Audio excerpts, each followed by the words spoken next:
Imhotep. Hey, this is Michael Imhotep, founder of the African History Network, host of the African History Network show. I'm a talk show host, researcher, lecturer, and writer.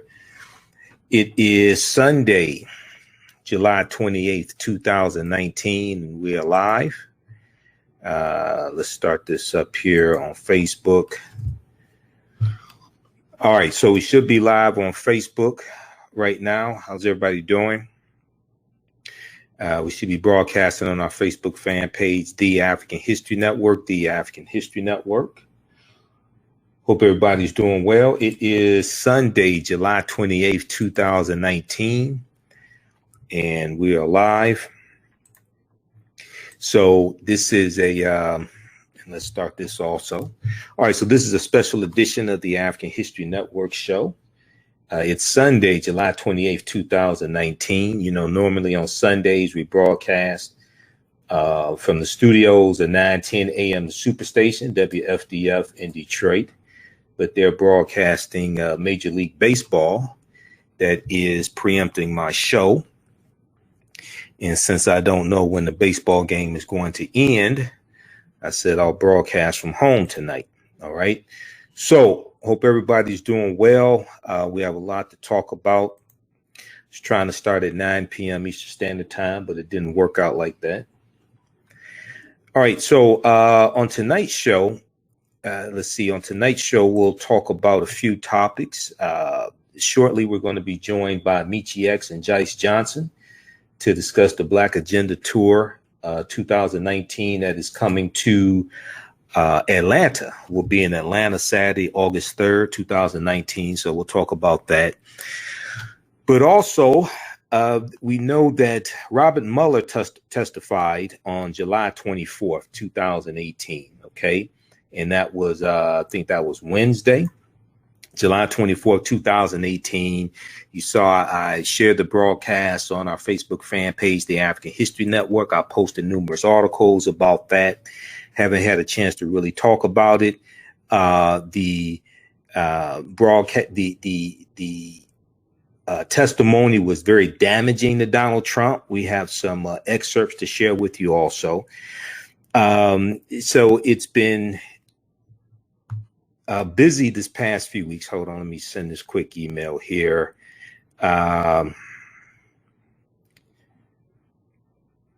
So it's been busy since I got back from Atlanta. Okay. So some of you all saw the show last Sunday, and I was broadcasting from Atlanta. I was in Atlanta for the Liberated Minds Black Homeschool and Education Expo. And I spoke there this past Sunday. It was at July 31st. And I was there Friday through Sunday. And my presentation was dealing with 6 principles of political self-defense. And understanding how policies impact the economic condition of African Americans. And this Saturday, August 3rd in Atlanta, I'll also be talking about 6 principles of political self-defense as well when I'm there for the Black Agenda Tour. Okay, so we broadcasted this past Sunday. If you missed that, go to our Facebook fan page, The African History Network, or follow us on YouTube at Michael Imhotep, IMHOTEP. And watch us there. Okay, watch the video there. And then we know Mueller testified on Wednesday. Okay, he testified in the House Judiciary Committee in the morning and the House Intelligence Committee in the evening. Okay, how's everybody doing on Facebook? You know, I was trying to broadcast on YouTube at the same damn time, but Crowdcast changed the package that you get with Crowdcast for $89, just so people know you could broadcast on Facebook and YouTube at the same time. So I just paid the damn bill before we broadcasted. And then I'm sitting there trying to figure out why I won't let me to broadcast on YouTube, and they changed the package and I didn't know it. So I need to talk to them after this broadcast, because that's just the type of stuff that like really pisses me off, man. You know, I just paid them $89. And I should be able to broadcast on Facebook and YouTube at the same time, but I can only do Facebook. So we'll upload this broadcast on YouTube also. All right. This is just one of the many problems I'm dealing with right now. All right. So The testimony from Mueller was very damaging, so we'll get into that also. I'm going to share some articles I want you to check out as well. NBC News, Washington Post. We have a good clip from MSNBC as well to talk about this. And also we see that Trump is going. Okay, my phone. Okay. Also, we see that this Michi X texting me right now. So we have Michi X and Jice Johnson coming up shortly.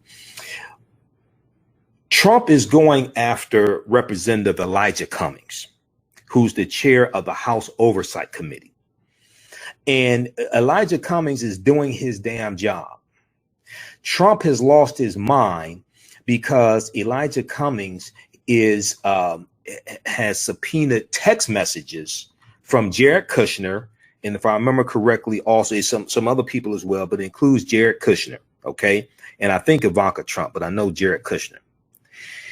Trump has been tearing into Representative Cummings, calling Representative Cummings' district, and he's African-American, his district in Baltimore, calling it disgusting rat and rodent infested, a disgusting rat and rodent infested mess. Now, I'm not sure when the last time Trump has been to Baltimore, but at the same time, we see the article from Newsweek.com from 2 years ago, 2017. I posted it on our Facebook fan page, on my personal page, Michael Imhotep, and our Facebook fan page, the African History Network. This is from Newsweek from November 2nd, 2017. Jared Kushner's family company faces more than 170 Baltimore violations. Jared Kushner's family company faces more than 170 Baltimore violations. And these are code violations, okay?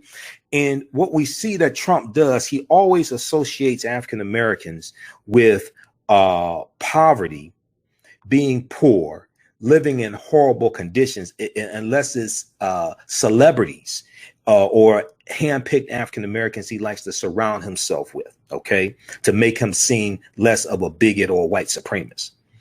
What I find interesting is he doesn't go after white elected officials and talk about the horrible conditions that some of their constituents live in, like Mitch McConnell. Kentucky is a red state. Kentucky has a high poverty rate.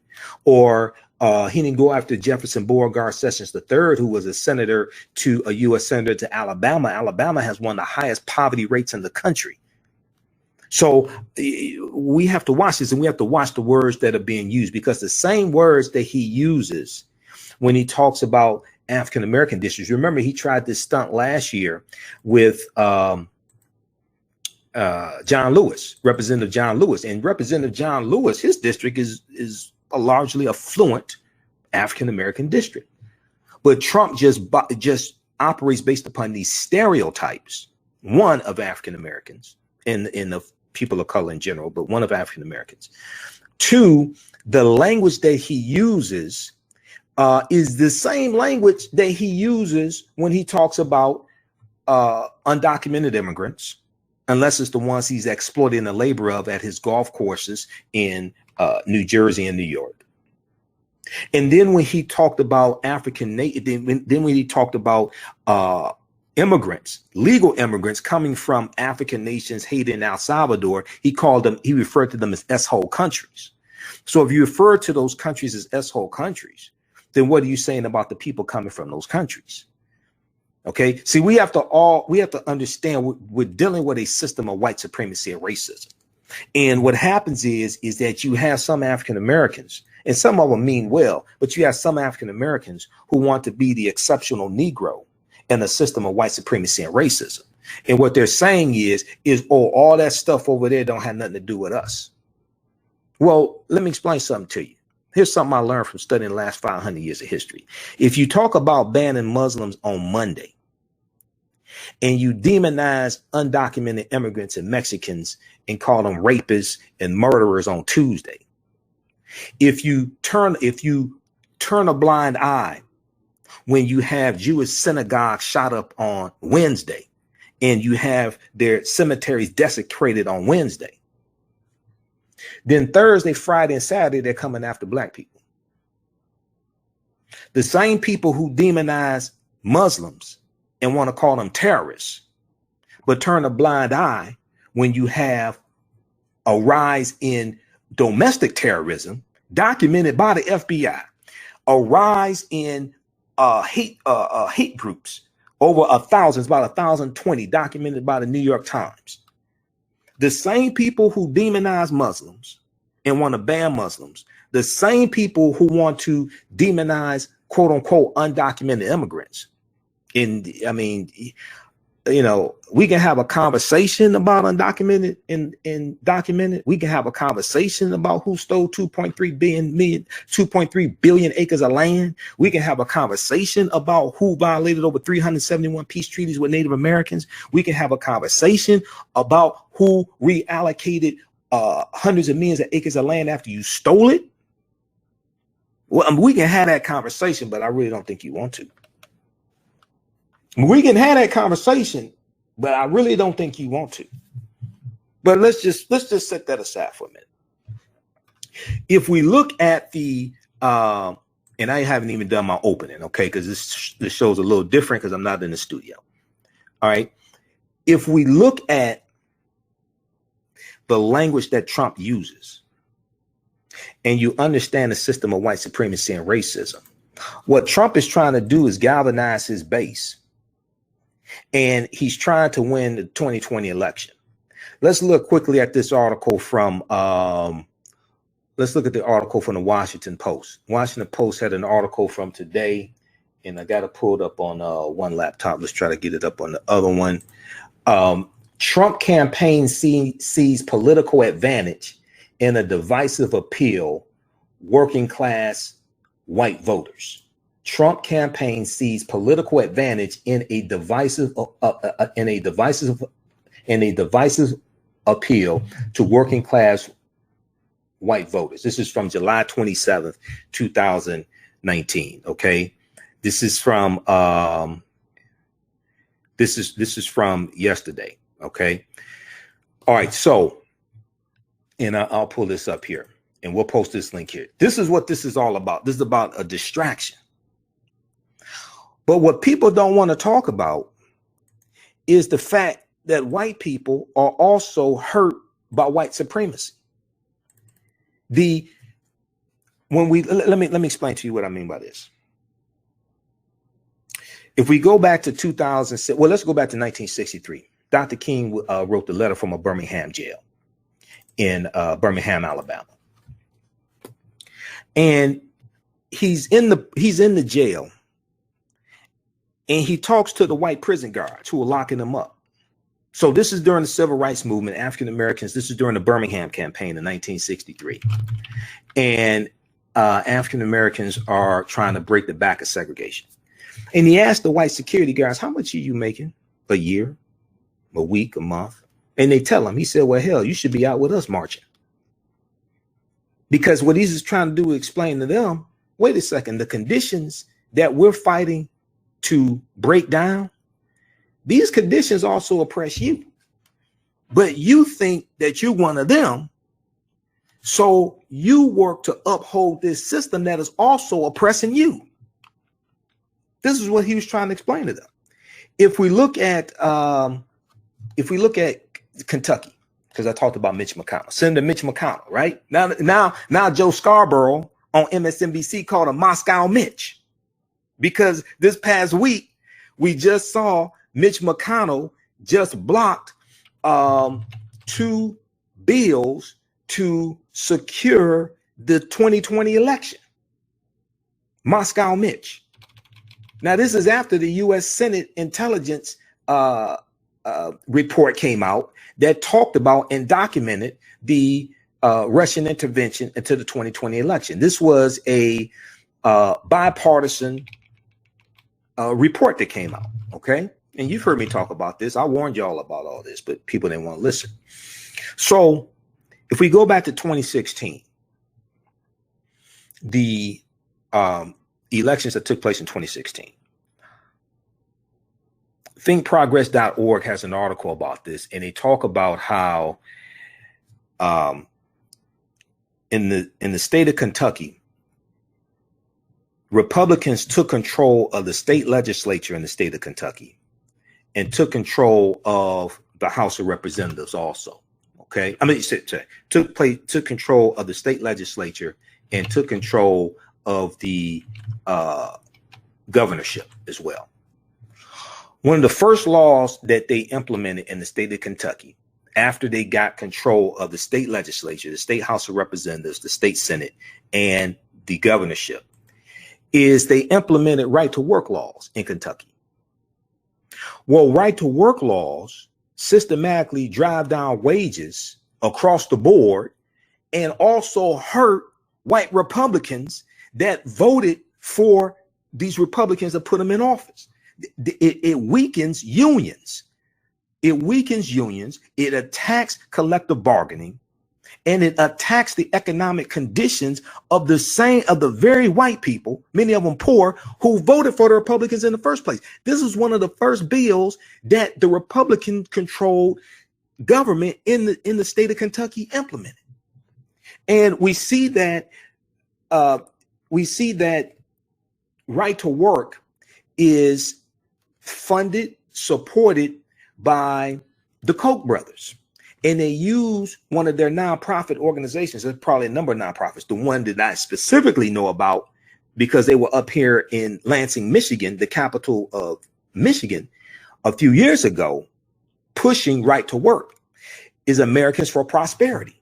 So when we actually look at this and we go and we look at them trying to take away the Affordable Health Care Act and kick over 20 million people off of health care, many of them white people, a lot of them in these poor red districts and poor red states, Alabama and Kentucky and things like this, right? They're trying to take away health care from white people. We just saw Trump is trying to kick about 3 million people off of the SNAP program, okay, what we call food stamps, many of them white. When we look at this, the trick is to engage in the othering of other people. And you say it's those people over there. That's why your job, that's why you don't have a job. But you want to brag about more unfilled jobs right now than any other time in history. You want to brag about a record low unemployment rate and say there's about 3.5, 3.6% unemployment rate. And then you say that there are more unfilled jobs than right now than any other time in history. But then you want to say these people over here are taking your jobs, while at the same time you exploit their labor at your golf courses and golf resorts. So what Trump does is he engages in the othering of other people. And instead of talking about corporations like General Electric that creates automation, creates robotics, that it has eliminated millions of middle-class jobs, instead of talking about that, he wants to say, oh, it's because of undocumented immigrants. Now he doesn't want to talk about the corporations and the companies and the businesses that hire undocumented immigrants and exploit that labor. He doesn't want to talk about that because he's guilty of it. So he engages in the othering of other people. He tells people it's those people that's the reason why you don't have a job. Why he brags about the greatest economy in the history of the world. I'm sorry, in the history of America. Both can't be true at the same time. So if we go back to the 1840s and 1850s and we look at well, before we go to that, let's look at this here. If we go back and look at the history of slavery in this country, you had people in this country, you had white people in this country arguing, blaming slaves for taking their jobs. Why? Because there were at least 262 skills, trades, and crafts that African people had in this country from 1619 to 1865. There are at least 262 skills, trades, and crafts that African people had in this country from 1619 to 1865. You had white people in this country who were blaming enslaved Africans for taking their jobs. In fact, some people who were abolitionists, some of the white people who were abolitionists, some of them were abolitionists because they felt slavery was morally wrong. Others were abolitionists because they said that the slaves are taking white people's jobs. Well, It wasn't like we volunteered for this. It wasn't like we built ships and sailed here to this land, even though we were here for tens of thousands of years prior to the transatlantic slave trade starting. It wasn't like we built ships, sailed to this land, ran to the nearest plantations and said, we want to work for you for free for the rest of our lives. That's not what happened. We were put into this position and kept into that position. We were put in that position and kept in that position, and our labor was exploited. Well, the same thing is happening with undocumented immigrants. This is the same thing that Trump does with undocumented immigrants and others, and put them in that predicament, exploit their labor, but then wants to demonize them. The same language that Trump uses to describe the same language Trump is using to describe Baltimore is the same language that he uses to dehumanize and talk about undocumented immigrants. Is some of the same language that was used to dehumanize and talk about enslaved Africans. So what I'm trying to explain to some of these Simple Simon people out here is that you're dealing with a system of white supremacy and racism. But what happens when you want to be the special Negro in the system and you say it's all right to do that to all these other people, just don't do it to me? No, they're doing it to all of us. And that's what people need to understand. You're dealing with a system of white supremacy and racism. Okay. Now I'm trying to find this graphic and I'm not sure where it is because it shows you exactly what I'm talking about. And I thought I had it saved here. So now I got to go to the actual physical graphic. I want to show you the language that Trump is using. Okay. And I'm monitoring this because we got to get the guests on here in a minute. I'm waiting for them to message me. Okay. Because I know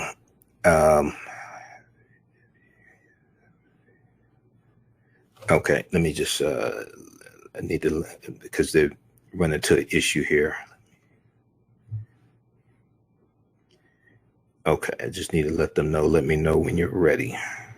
Usually when I'm in the studio, I ask somebody to take care of all this stuff, but they're playing Major League Baseball. They're carrying the damn Major League Baseball game right now, and that's a whole nother issue. And I don't have time to get into that. But this is an example why we need to own our own media.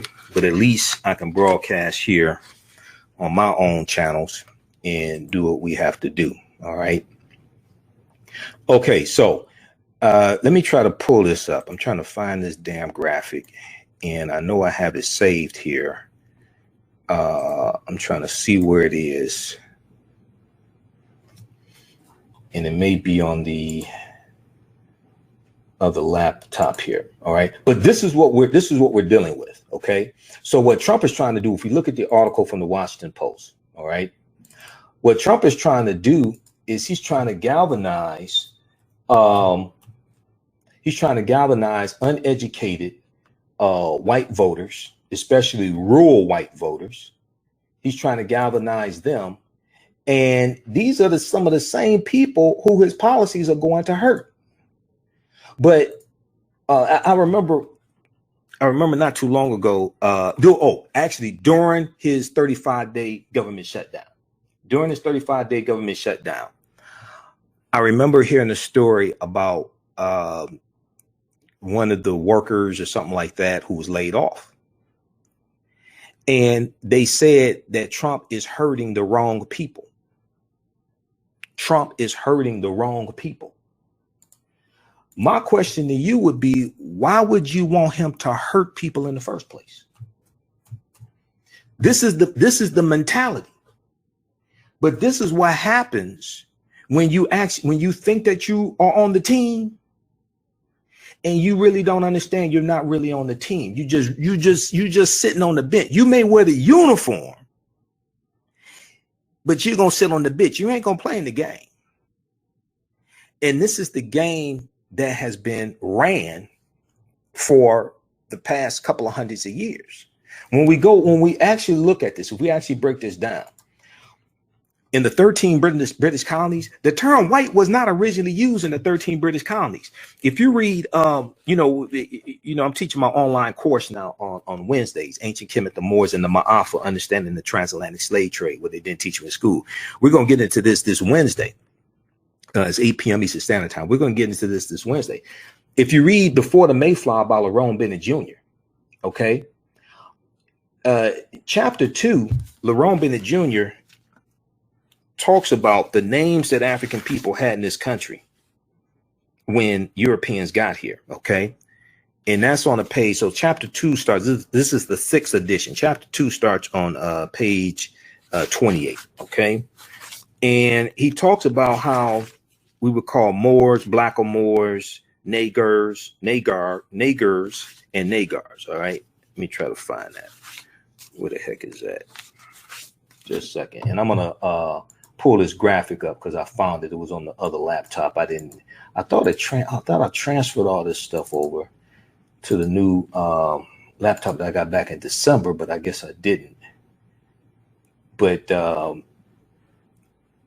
want to show you this because this hits home what I'm talking about. Because unfortunately, you have people who mean well, but they don't study politics. I don't just study history. I study politics also, because history and politics and law intersect. And this is something that I talked about. This is what I'll talk about Saturday, August 3rd in Atlanta. And I'll give you the location of where we're going to be in Atlanta also. He talked about, let me look in the back for more.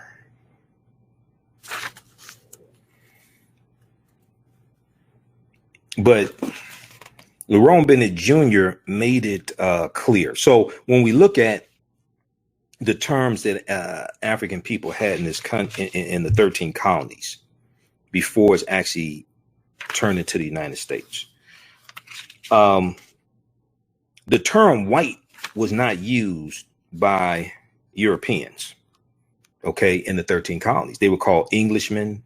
They were called Christians, okay? And I think it may be in chapter 1. Let's see here.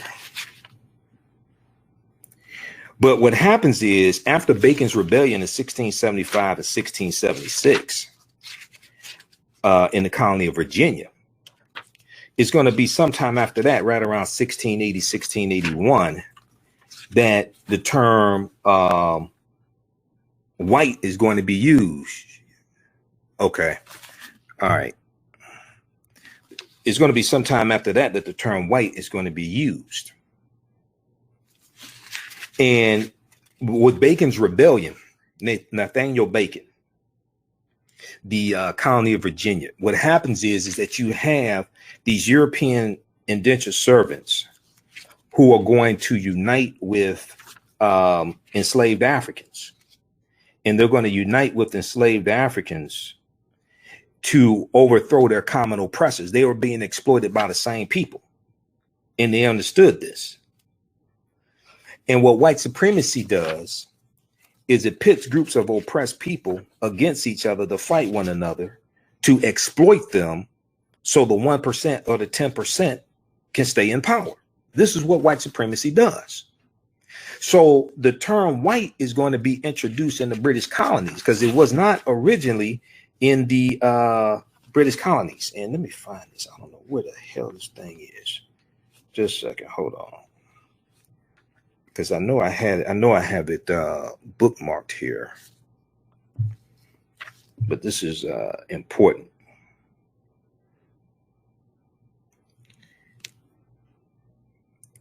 But Lerone Bennett Jr. breaks this down. And I want to make sure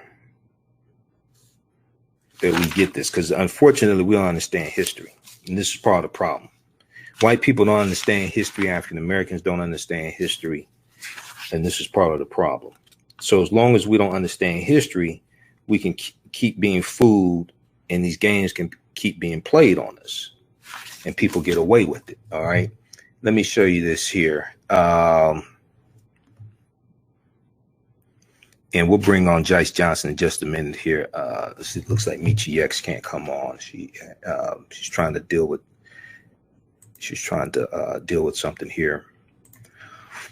Okay. So I found the graphic I was looking for. How's everybody doing? Just bear with me here. It's been a very, very hectic day. It's been a busy day, and I'm preparing. I leave for Atlanta Thursday night, so I'm preparing to leave for Atlanta. I got a whole bunch of stuff going on. All right. Let me bring up this graphic here. And the Black Agenda Tour is going to be in Atlanta at Fin and Feathers, Fin FIN, 360 Edgewood Avenue, Southeast Atlanta, Georgia. 360 Edgewood Avenue, Southeast Atlanta, Georgia. Okay. That's going to be Saturday, August 3rd. 2019 should be 10 a.m. to 4 p.m. Visit theblack-agenda-on-tour.com, theblack-agenda-on-tour.com for more information. All right. Let me bring up this graphic and show you what I'm talking about here. Let's go to the turn on the screen share. Just a second here, and I need to save this. Okay. All right. Stand by, Jice.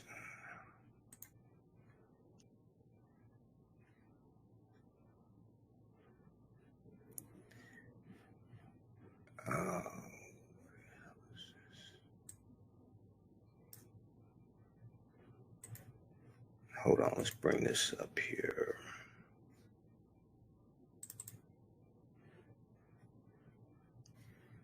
Okay. Now we have to do it in Firefox. All right, but when we look at some of the language that Trump uses to describe undocumented immigrants, we see the word infest, thugs, infiltrate, killers, criminals, under siege, massive crime, crime infested, breeding, pour into our country. This is some of the same language he uses to describe African Americans and those living in poor neighborhoods. But he won't use that same language to refer to poor white people in these districts that Republicans are in charge of. So notice that.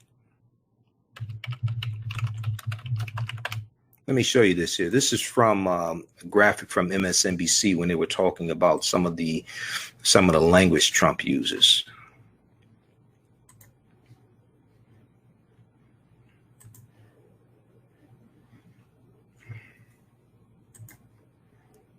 Okay, let's pull this up here. And I've shown you this graphic before, but it's really important to see this here now.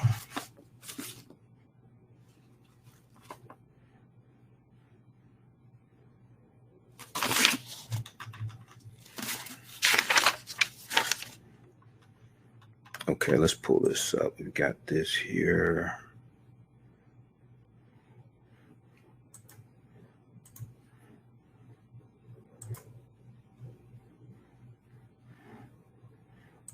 Hold on, let's flip back over. Okay, let's turn on the screen share here. And we posted it on our Facebook fan page, the African History Network, also, so you can see it, right?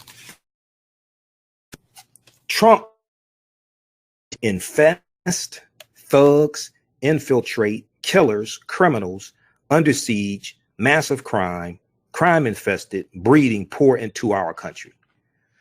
Well, historically, this is some of the same language that was used against African Americans who were slaves during slavery. This is some of the same language that Trump uses talking about African Americans today or people of color. And when you look at studies, they show you that undocumented immigrants commit crimes at a much lower level than people that were born in this country. So once again, we're dealing with a system of white supremacy and racism. And you have people in that system, some of them, who really don't understand this. They'll talk about Dr. Francis Cress Welsing and Neely Fuller, but really don't understand this system. And they want to be the exceptional Negro and say, you can do that, all that to other people, just don't do it to us. No, they're doing it to all of us, because that's what that when you understand a system of white supremacy and racism, that's what you're dealing with. So when we look at Core Civic and Geo Group, right? Core Civic and Geo Group. Core Civic and Geo Group are two of the largest owner-operators of privatized prisons in this country. And if we go back to August of 2016,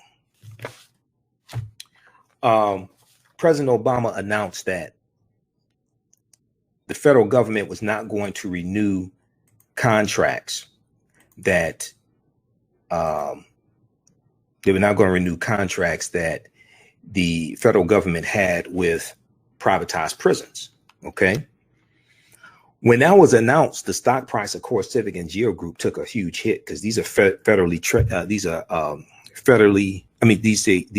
publicly traded stocks. Okay.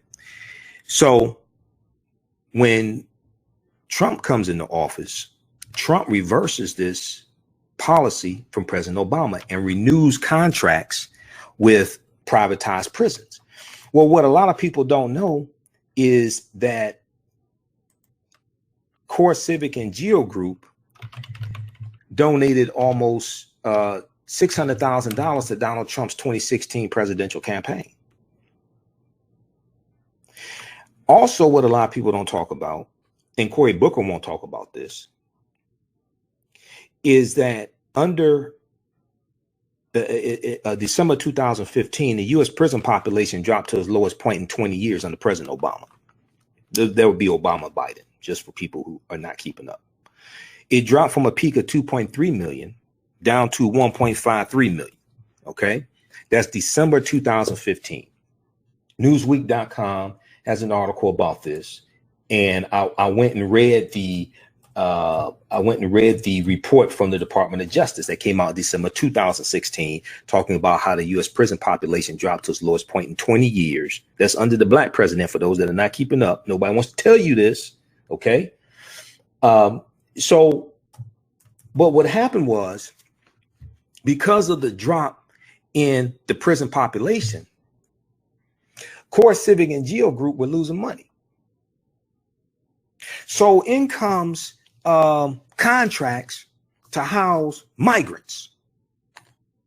Follow the money. In comes contracts to, and contracts existed before Trump came into office. Let me just say that. I'm not saying they just started, but hold on, let's look at this.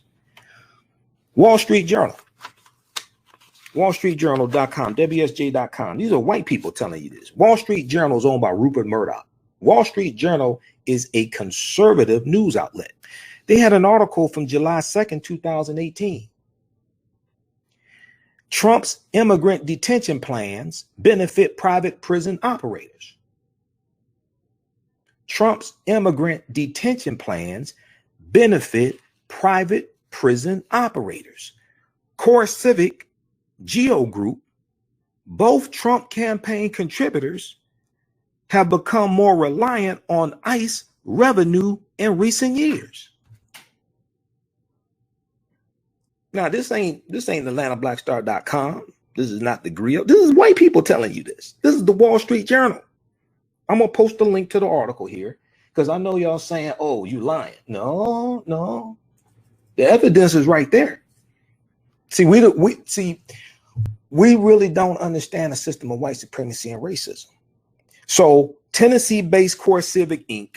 and Florida-based Geo Group had already been helped by higher federal spending on immigration and customs enforcement. Now, the Trump administration is seeking $2.8 billion in the 2019 budget year to increase the number of beds in immigration detention centers. Okay, so they talk about the increase there. They give the numbers, all right? Read this article. This talks about following the money. See, what a lot of people don't talk about is now, you've heard more about this now, because you hear, well, wait a second, it costs $750 a night to house a lot of these immigrants. Why are they sitting in feces? Why don't they have toothbrushes? Why aren't they taking showers? If you read Post-Traumatic Slave Syndrome by Dr. Joy DeGruy, and I got the book here in one of these 4 stacks of books that are here. It's probably towards the bottom. Dr. Joy DeGruy talks about how you relabel a people. You use negative pejorative words to describe a people, to relabel them, to then justify their mistreatment. When we study the history of slavery in this country, that happened during the history of slavery. We refer to as savages and heathens and things like this, subhuman, etc. The same thing continues today with the language that Trump is using for the people in Representative Elijah Cummings' district. The same thing happens with the immigrants and undocumented immigrants that Trump is talking about. And there's an increasing number of African immigrants coming from the Congo and Cameroon coming through Mexico, trying to come into the country. You use negative pejorative terms to relabel people to then justify their mistreatment. You use negative pejorative dehumanizing terms to dehumanize people, to relabel them, to justify their mistreatment, because otherwise people who would normally stand up and say something about that and fight against it will say, well, no, those are thugs. Those are it's an infestation. Okay, it's an infiltration. These are killers. We're under siege. They bring massive crime. They're bringing disease. Okay, this is some of the same language used against African Americans during slavery. But you're dealing with a system of white supremacy and racism. Then 1840, 1850, 1830, 1840 or so, you're going to have a political party called the American Nativist Party. The American Nativist Party. They were ostensibly known as the Know Nothing Party. And this was a party, this was a political party of largely poor white people who were blaming Chinese immigrants and blaming German immigrants and other immigrants coming to this country taking their jobs. This is in the 1840s and 1850s. Who was hiring them? Who was exploiting their labor? White supremacy pits groups of oppressed people against each other to keep fighting one another so the 1% stays in power or the 10% stays in power. This is what we're dealing with. So when you have Trump attacking Representative Elijah Cummings is doing his job. He's chair of the House Oversight Committee. They're doing their job. They're following the paper trail. They're following the trail, okay? I was still trying to find this. I don't know where the hell this thing went. Oh, my God. But this is Lerone Bennett Jr. Okay, here we go. And then we'll bring on Jice Johnson just a minute here. Hold on. And then I have to give you this article here from Newsweek. But all this is interrelated, interconnected. Okay? All this is interrelated, interconnected.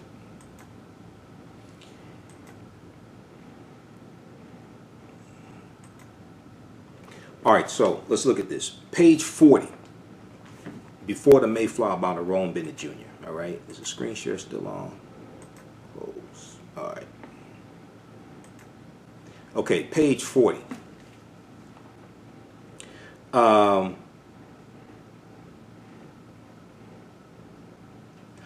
all the improbable aspects of this situation, the oddest to modern blacks and whites is that white people did not seem to know they were white.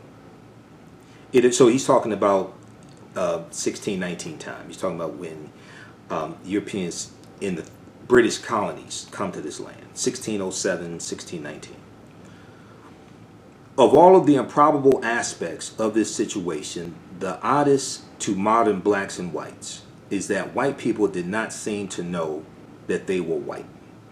It appears from surviving evidence that the first white colonists had no concept of themselves as white people. The legal documents identified white, who we call white people, as Englishmen and or Christians. The word white, with its burden of arrogance and biological pride, developed late in the century. He's talking about the 17th century, the 1600s. In the early 1600s, the term white was not used for who we call white people in the English colonies. The term white wasn't used for them. They were called Christians, or they were called Englishmen. This is before Bacon's Rebellion of 1675 and 1676. Okay? And we're posting a link here to this article from Newsweek.com as well. Okay? This is before Bacon's Rebellion of 1675 and 1676, where you have European indentured servants who unite with enslaved Africans to overthrow their common oppressor. So you're going to have the term white that's going to be used for white people that comes after this, right around 1680, 1681, to break up that alliance.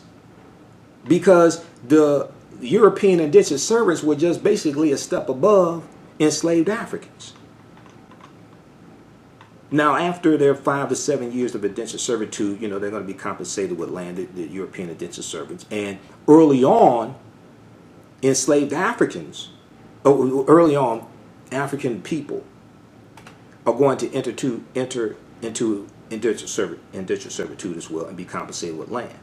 Those 29 Africans that we talk about at Jamestown, Virginia, that came in 1619 on the White Line slave ship, and they're traded for food and water and supplies by the captain.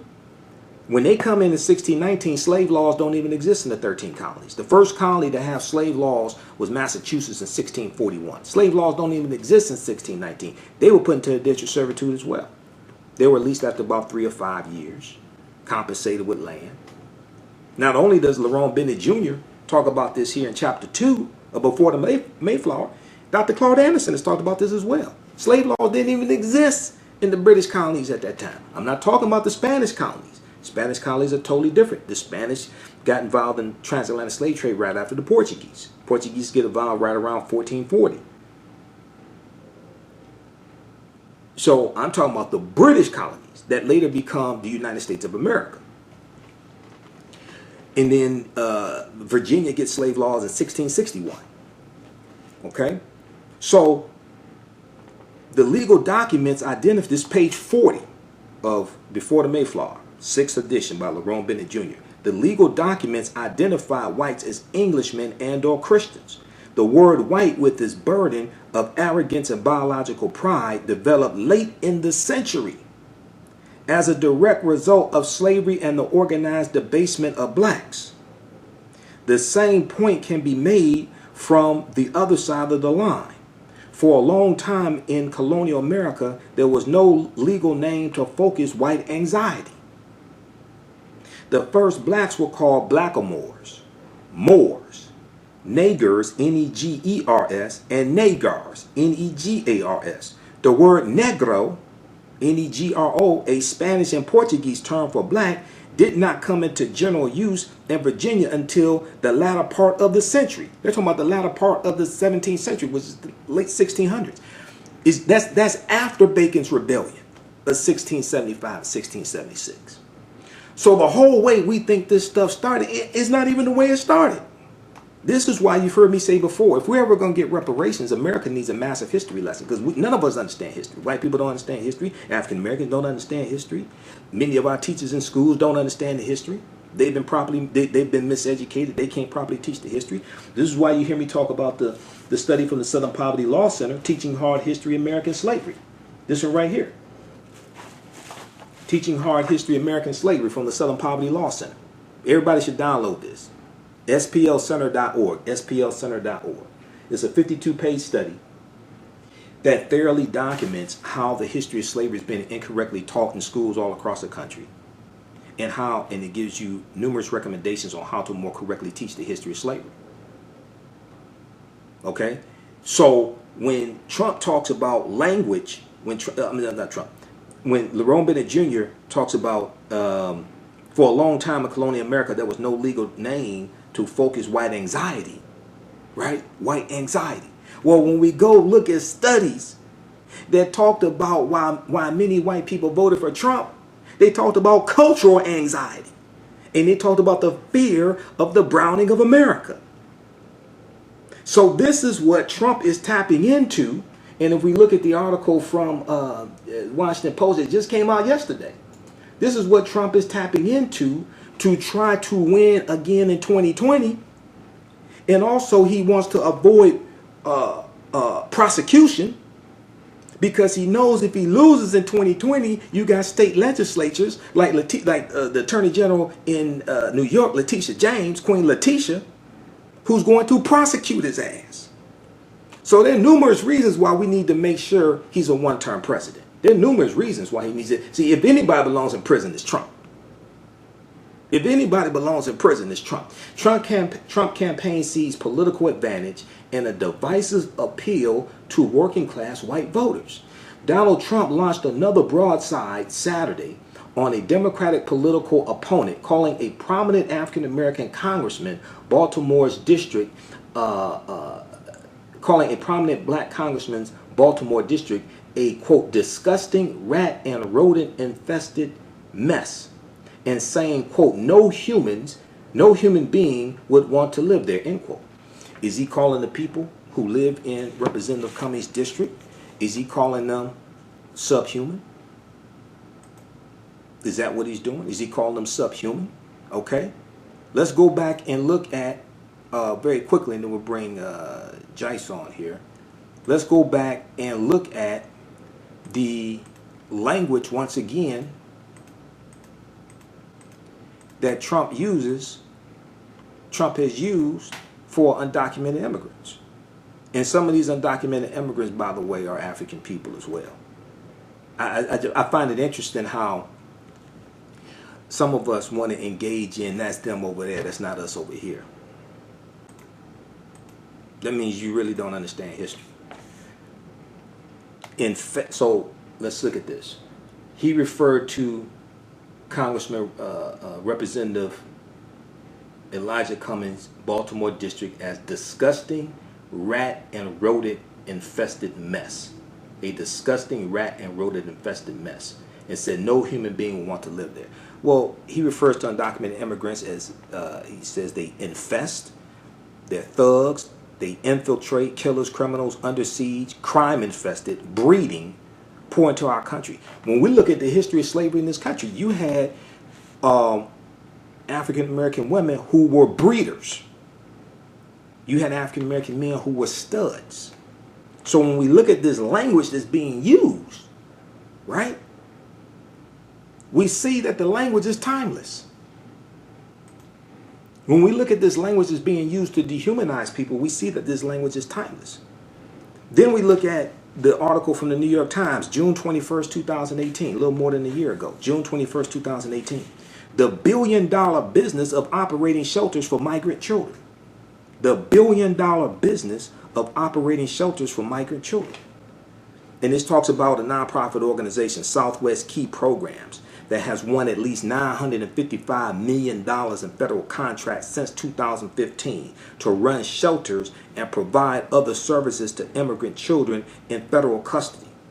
Its shelters for migrant boys at a former Walmart supercenter in South Texas has been the focus of nationwide scrutiny, but Southwest Key is but one player in the lucrative, secretive world of the migrant shelter business. About a dozen contractors operate more than 30 facilities in Texas alone, with numerous others contracted for about 100 shelters in 16 other states. Follow the money. You relabel people to justify their mistreatment. You relabel people to justify their mistreatment. So, check out, okay, so the blacks were called black or Moors, Negers, and Negars. The word negro, a Spanish and Portuguese term for black, did not come into general use in Virginia until the later part of the century, the later part of the 17th century, that means late 1600s, after Bacon's Rebellion of 1675-1676. Okay, read page 40 of Before the Mayflower by Lerone Bennett Jr. That's a 6th edition. That's chapter 2. Okay, all right. Also, if you like this type of information, you can donate to the African History Network, paypal.me/the AHN show, paypal.me/the AHN show, and then or you can go to our website, africanhistorynetwork.com, africanhistorynetwork.com, and click on the yellow donate button. And then you can register for the online course that I teach. We do it on Wednesday nights, 8 p.m.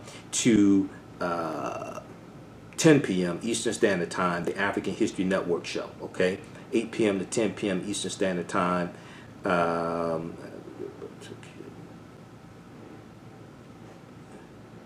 me see, hold on, is Jice still on?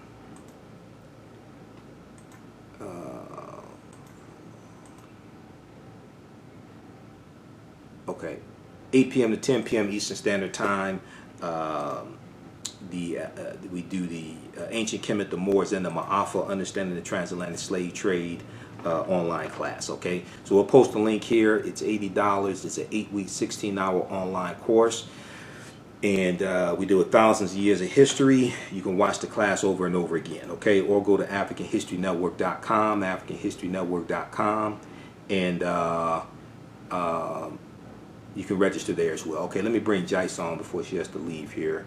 Invite Jice. Let's see. Hopefully she can still come on when you talk a few minutes here about what's going on in Atlanta. The Saturday, August 3rd, the Black Agenda on tour. The Black Agenda on tour is taking place Saturday, August 3rd, 10 a.m. to 4 p.m. And it'll be Jice Johnson, Michi X, it'll be myself, and there'll be local community activists there. Okay, visit the Black Agenda on tour, the Black Agenda on tour for more information. And let me see here. I'm trying to bring you on here, Jice. Let's see here how we go. Okay, all right, Jice, how you doing? Hey, I'm good. All right, good. Sorry for the delay there. It's been hectic. No worries. Going through technical difficulties also. All right, so the Black Agenda on tour makes its way to Atlanta, Saturday, August 3rd, 2019. It's going to be at Fin and Feathers. So let people know, and we know we apologize here. Michi X is dealing with an issue, so she can't come on tonight.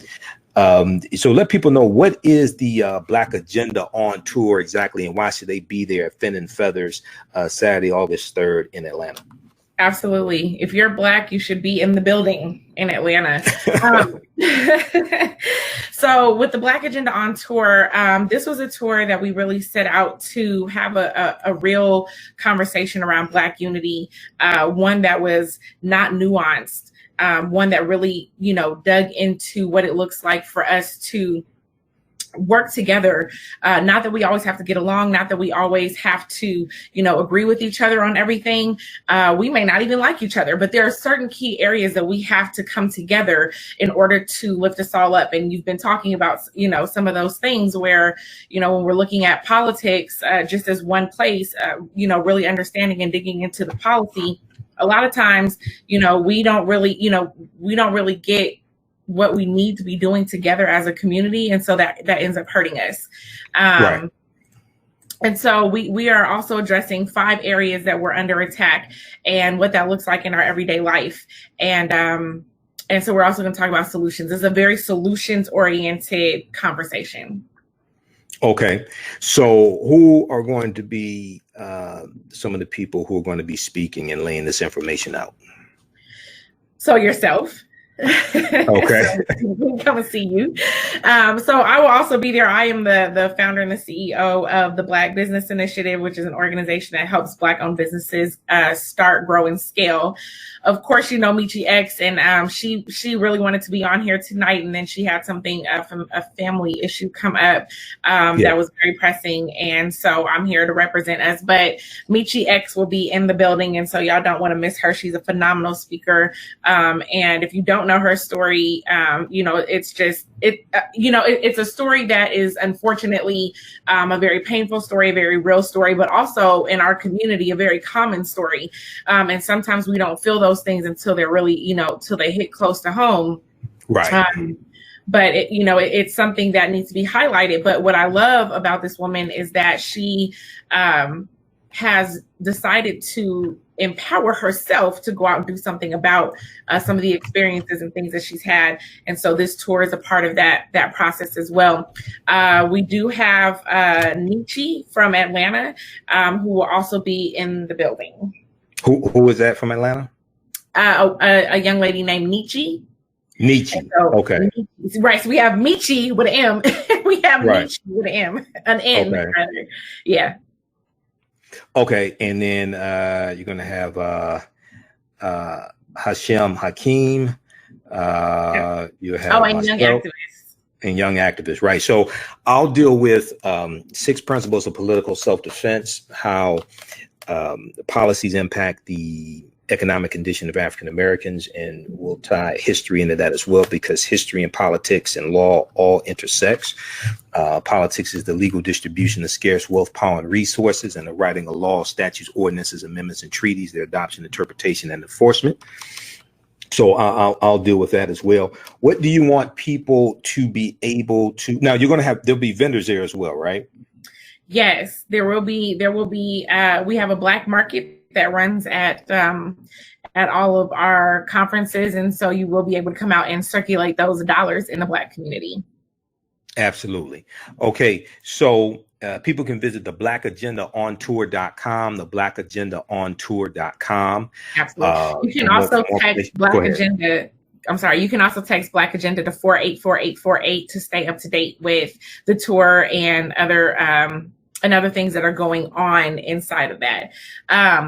I see Keisha says she can't wait to see the live feed. Look, says there's not going to be really a live feed. There are a few places where we will be streaming live, but really, myself, I'm out here in Denver. I do a lot of things that are local in the community. And then of course, if you're not here in Denver, then you catch me online. You catch Michi X. I always call her by her first name. You catch Michi X, online, right? And so we're really coming off of the computer, getting face to face with the community. And, we have to work on building up that trust with each other. We have to work on, really being present. And so, unfortunately you may catch something here or there, but by and large, you're not going to catch it streamed. You got to be in the building. So hopefully you can make it out. Right. And that person that you were talking about, is she in Atlanta or the Atlanta area? I'm not sure. I just saw her on comments. I'm just checking comments. Okay. Is that here on my Facebook page or what? Yep. Where is that? Yeah. Okay. Comments on your Facebook. All right. Page. So which other cities is the tour coming to? So right now we have, so after Atlanta, we have Brooklyn, DC, Houston, and Oakland left. We have already been to Detroit, Chicago, and Denver. Right. All right. So this is taking place Saturday, August 3rd, Fin and Feathers, 360 Edgewood Avenue, Southeast in Atlanta, Georgia. Now, tickets are they have to charge for this because they don't have sponsors. They don't have corporations sponsoring this, things like this, right? So if you want to sponsor us. Go ahead. If you want to sponsor us, if you want to donate, you definitely can. Please go to the website where we do have a donation button. But yes, absolutely. This is really just something what's the website with the donation button? The blackagendaontour.com. Okay. Always plug the website. All right, go ahead. Go ahead. Go to the website. But, we are looking for sponsors. And honestly, we want this to be something that is, for the Black community, by the Black community. And what we are, wanting to do again is really connect with the community. So, Michi X and myself, we have really poured our hearts into this. We poured our own money into this, but we are looking for, sponsors. We are looking for someone whose messaging wants to align with what it looks like for our communities to be united, what it looks like for our communities to be educated on a variety of areas that were attacked inside of our community. We do have an acronym. Is it okay if I go over that? Yeah, go ahead. Sure. So our acronym is PEEPM. These are the 5 areas that we're under attack in this country. That is physically, that is educationally, economically, politically and mentally. So we really go through all of those areas, and sometimes in ways that we don't always think. I'm not going to give y'all everything, but when I say that we're physically attacked, if all you can think of is police brutality, then that means that you're not considering how many of our communities live in food deserts. That is a physical attack when we don't have access to fresh food that actually nourishes our body. Let me tell you how that translates over into an educational attack, because when you send your kids to school and they aren't properly nourished and they can't focus in school, and the teacher then sends them home with some sort of a ticket, or they get into trouble in school, now you're over here, you know, inside of the school to prison pipeline, right? So there's a lot of different ways that on a day-to-day basis that we don't even recognize that we're under attack. And so we need to be able to break those things down, not just in what's obvious, but sometimes in what's not so obvious. And then we need to be able to talk about solutions. That's the most important thing. After you know how we're attacked, how do you fight back? Right, exactly. Okay, so youth tickets, which you all specify as 25 and under. Youth tickets are $25, and adult tickets are, let's see, $65. That's general admission, and but you can use the code ATL in Atlanta if you want to use the code ATL and get $15 off. Okay. All right. Yeah, I need to know that because I need to put that out also. Okay. Use the code ATL. ATL. All right. Okay. So that's when they click on the link and they go to Eventbrite to purchase tickets. Yep. Okay. Use the code ATL to get $15 off. And that's off the price of adult tickets, but not youth tickets. Is that correct? Correct. Okay. Yes, correct. So now if you want to bring it, so mind you, you know, just so we know, we cuss in there, but if you're comfortable with your children being in that room, 12 and under are free, 13 to 25 is $25. Okay. Well, some of us cuss. My mama's watching, I think maybe, so I don't cuss, but everyone knows. But anyway, but yeah, usually people know me, so usually I do very, very, very little cursing. But okay. All right, so once again, this takes place Saturday, August 3rd, 2019, 10 a.m. to 4 p.m. So registrations is at 9 a.m., 10 a.m. to 4 p.m. Registrations at 9 a.m., doors open 9 a.m., then we start at 10 a.m. Now, on Friday night, what's taking place Friday night or Friday evening? Yep, absolutely. So Friday, we have a training, a workshop and a training. And so give me a second because I don't have the address on that one right now, but it will be put out for everyone who registers. It will be put out inside of an email. Is it on the website? Is it on the website yet?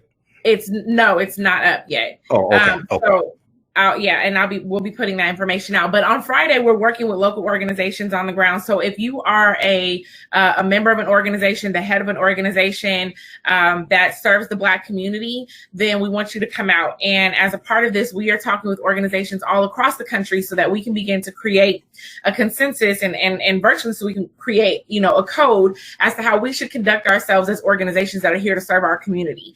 And I think that's a very key component, because oftentimes when we are missing resources or we don't have the proper information inside of our communities, we ask ourselves, where are the organizations that are supposed to be helping us with youth services, elderly services, educational services, criminal justice services, social, justice services, right? Economic development, those types of things. And oftentimes what we hear out of our communities is we don't know where these organizations are. And I think that denotes, it talks about how disconnected sometimes our organizations are from the community, even though a lot of these people are here every day, boots on the ground, and we're not even recognizing that they're in our communities. Or we have organizations that maybe are not being held to or not, conducting themselves in a way that we that we believe that they should. And so we need to have those conversations with our organizations in the community. So we invite you to come out on that Friday from 6 to 8 o'clock. Again, if you register the address, you will have the address there, but we invite you to come out to that. That is a free portion of the workshop. Of the conference, but we want all those organizations to come out so that we can begin having that nationwide conversation, talk about what's working, what's not working, and be able to start building those national alliances. And the Friday portion is something that happens in each city. It happened in Detroit, happened in Chicago. And that is a really important aspect of it as well. Let's see, the next cities after Atlanta are Brooklyn on August 24th, Oakland, California, October 12th, Washington, D.C., October 26th, Houston, Texas, November 9th. Okay, so people visit the blackagendaontour.com, and it's also hosted by Shay J. So she's there in each city as well. She's the MC, she's the host. What has been the feedback from the first three cities? You did Denver, Colorado also, right? Denver, Colorado? We did Denver, yeah. Okay. What has been the feedback from the participants from the first three cities so far? I mean, listen, we haven't heard anything negative at all. Everything has been all love. If there's anything negative to be said, it certainly has not made its way to our attention. I can tell you all our rooms have been packed, standing room only. It has been so much love in the room. And, if you're ready to make a change, and I think that's kind of the biggest thing. A lot of times we recognize something is not right, but we really don't know where to start. And as much as we, could be looking at, the huge, opportunities to be in grandiose spaces, we're really bringing it down, grassroots to the community. We're in all Black venues. We are in, circulating Black dollars. And so if you don't know where to start, if you are not certain where your voice fits inside of the conversation of what's happening to Black people inside of America, then come out and have that conversation. You will leave there knowing some place for you to start. You will leave there knowing how to start connecting and being a more productive part of the narrative, right? We can't always be reactive. We got to start being proactive. We got to start thinking ahead. And so if you're not certain where to be there, and we will begin to really break that down. Okay, what impact do you want the Black Agenda Tour in the cities that it's going to, the people who attend? What impact do you want this to have on people's perspective on the 2020 election, local, county, state, national elections? You're saying what? I'm sorry, ask that question again. What impact do what impact do you want the Black Agenda Tour to have in the cities that it's going to? What impact do you want it to have on the participants who come?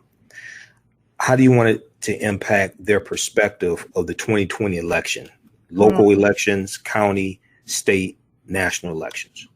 So I think that's an interesting question, because although we're using the term the Black Agenda, which does automatically make a lot of people think political, we have not had a strong conversation around specific politics, right? Because here's how I feel about it, and I don't profess to speak for everyone on the tour, right? So, and that's one of the beautiful things that I love about it, right? That's actually one of our messages, is that we don't all have to agree in order for us to be unified. But I struggle with in particular, I struggle with the national elections because I don't think any of the current candidates properly represent what we need, nor do they have a strong agenda for us, nor are we as a people bringing a strong agenda to them, right? And so you do have some movements that are out there. You have the ADOS movement in particular that does have a set list of agendas. But in general, we as a people are not bringing a strong agenda to a candidate, and we have not, created our own candidates that will give us what it is that we need, right? So I think people need to be participating to the level that they feel comfortable. But most importantly, now it's like, once you know something, you can't unknow it. You need to know how important it is to participate in these things. You need to know how important it is at the local level and how that plays its way on up, right? Right. So we do want people paying attention to what's happening locally. We do need to understand that a significant amount of negative things happen inside of Black communities when Black people are in charge. And that means that we have to start voting on policy, not on people. We have to be thinking about how those policies actually affect us. We have to do some of that work that's really not sexy. It's really not fun to sometimes dig into, what these politics or policies look like. But once you begin to understand how they really truly affect the every day of your life, it's important for us to play that role. And so what we want to bring to the table is for people to be more aware of what's happening around us, so that when you come to the table, you can be listening for these things and how they affect us. Right. And is one of the things that people don't seem to understand is that the fight really starts after the election is over with. Yeah, because you have to hold people accountable for what they said they were going to do. Well, not just that, you have to continue to push your agenda. So what people have to understand, one thing, a lot of people are looking for a perfect candidate to serve imperfect people. Number one, there are no perfect candidates. Two, agreed. You continue to push your agenda after the election. And one of the things people don't understand is when you have to elect somebody, local, county, state, national, who can help create an environment for you to push your agenda the farthest and get the most accomplished. Mm-hmm. Everybody's not going to agree to everything on your agenda most of the time, but you can still push after the election and still get things accomplished that they did not agree to prior to the election. This is something that people don't understand. A lot of us don't understand how to push an agenda after the election is over with, right? And get things accomplished. So in the other thing is what's important to understand is that a Black agenda is not what the candidates present to us, is what we present to the candidates. A Black agenda serves as a measuring stick that we use to determine how the candidates measure up. Okay, so it's not just something that we give them and say, hey, this is what we want. It also is used to determine whose policies best match up with our issues and our concerns. But it also gives us a guide to navigate throughout, even after the election is over with, to bring these policies into fruition that we want. So, it's important for people, I think, to also look at some of the previous agendas, political agendas that have been actually presented to elected officials. One was back in August 2013 that about 60 civil rights organizations presented to the Obama administration. Mm-hmm. And it was about a 33-page agenda. I forgot the exact name of it. I'll try to pull it up here. And then also you have the one that a lot of people don't know about, but the Congressional Black Caucus presented to the Trump administration in March of 2017, called 21st Century Solutions for the Black Family. And can I interject right there for 1 second? Go ahead. Because what you just said was important, is that most people don't know about it. And that's where the Black unity comes into play, is that you have organizations and groups out there that are speaking for the Black community. The Black community don't even know anything about it. Well, here's something that happened. One, if we look at the one from August 2013, you had some coverage in the media of it. You had coverage in African American media. What's lacking is follow up from a lot of the organizations to continue to push this, because a lot of the traditional civil rights organizations and even National Action Network, but especially NAACP, they have about 2,200 chapters. They have more chapters than any other organization. They have a larger infrastructure. Right. And the NAACP does a lot. People should visit their website, naacp.org, and see all the things they're involved in, lawsuits, all different types of things like this.